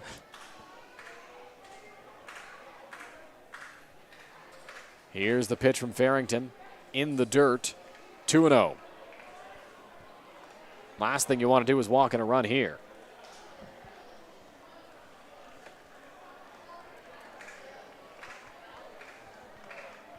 Farrington looks to get the sign from Mullen. Gore still loosening in the bullpen. The pitch from Farrington. Off the plate, outside, ball 3. The absolute last thing you can do or should do here is walk this hitter. Come right after him. Throw a fastball right down the middle if you have to. The worst thing he can do is put the Maple Leafs back by 1. 3-0. Here's the pitch to Mara. Was taking all the way and takes a strike. It's 3-1. Good job by Farrington there, and good job by Mara, too. Just realizing that he needs to see some more pitches. This swing's not going to do anything. Let's see if you can work yourself on base. 3 balls, 1 strike, 2 out. Here's the pitch. Swing and a miss. Mara ahead of that one. And the count will move to full with 2 away.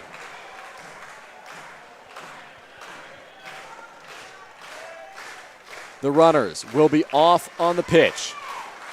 Toronto trails by 5 in the top of the 9th inning. Farrington set out there on the mound. Camera starting to shake the crowds into it. 3-2 home. Ripped down the first baseline, but foul.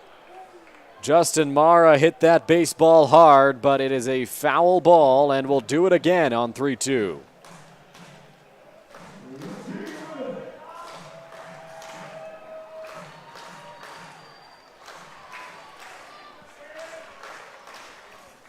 Full count, 2 out, bases loaded, runners moving once again on the pitch. Farrington sets, peeks at the runners. 3-2 home. Swing and a miss, strike 3. Farrington makes it interesting, but works his way out of the jam to close this one out. The Majors are victorious on this Friday night by a score of 7-2.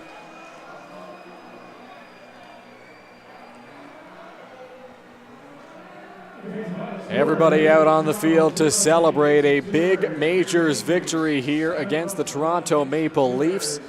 That will add a game of separation between the two teams in the Intercounty Baseball League standings and tie the Majors for first place in the IBL with the Welland Jackfish, who will be visiting on Sunday here at Labatt Park as we welcome you back inside the Game Day London broadcast booth. Dylan Baker, Tyler Middleton on the call for you tonight. And Tyler, things got interesting at the end, but Farrington able to escape the jam. All in all, great job by Farrington. Great job by De Los Santos as well. Put themselves in a little bit of trouble, but able to work out, never giving up, going right after the hitters. And it was a good, well-deserved win by the Majors tonight. I want to go back to that 8th inning quickly before we sign off, where the Majors had to face Dustin Richardson, one of the tougher arms to face in the Intercounty Baseball League, and they added 2 insurance runs, and they put together some of the best at-bats we've seen this season from the team. Going down 0-2 to almost every hitter, they were able to work their way back into the bats, find themselves a pitch up that they can drive, find some green, even work some walks. I mean, Keith Kendall needs to be pointed out in this game. 4 for 4, the huge two-run hit in the bottom of the 8th inning to put the Majors ahead. This win is on everybody, but Keith had a good portion of that.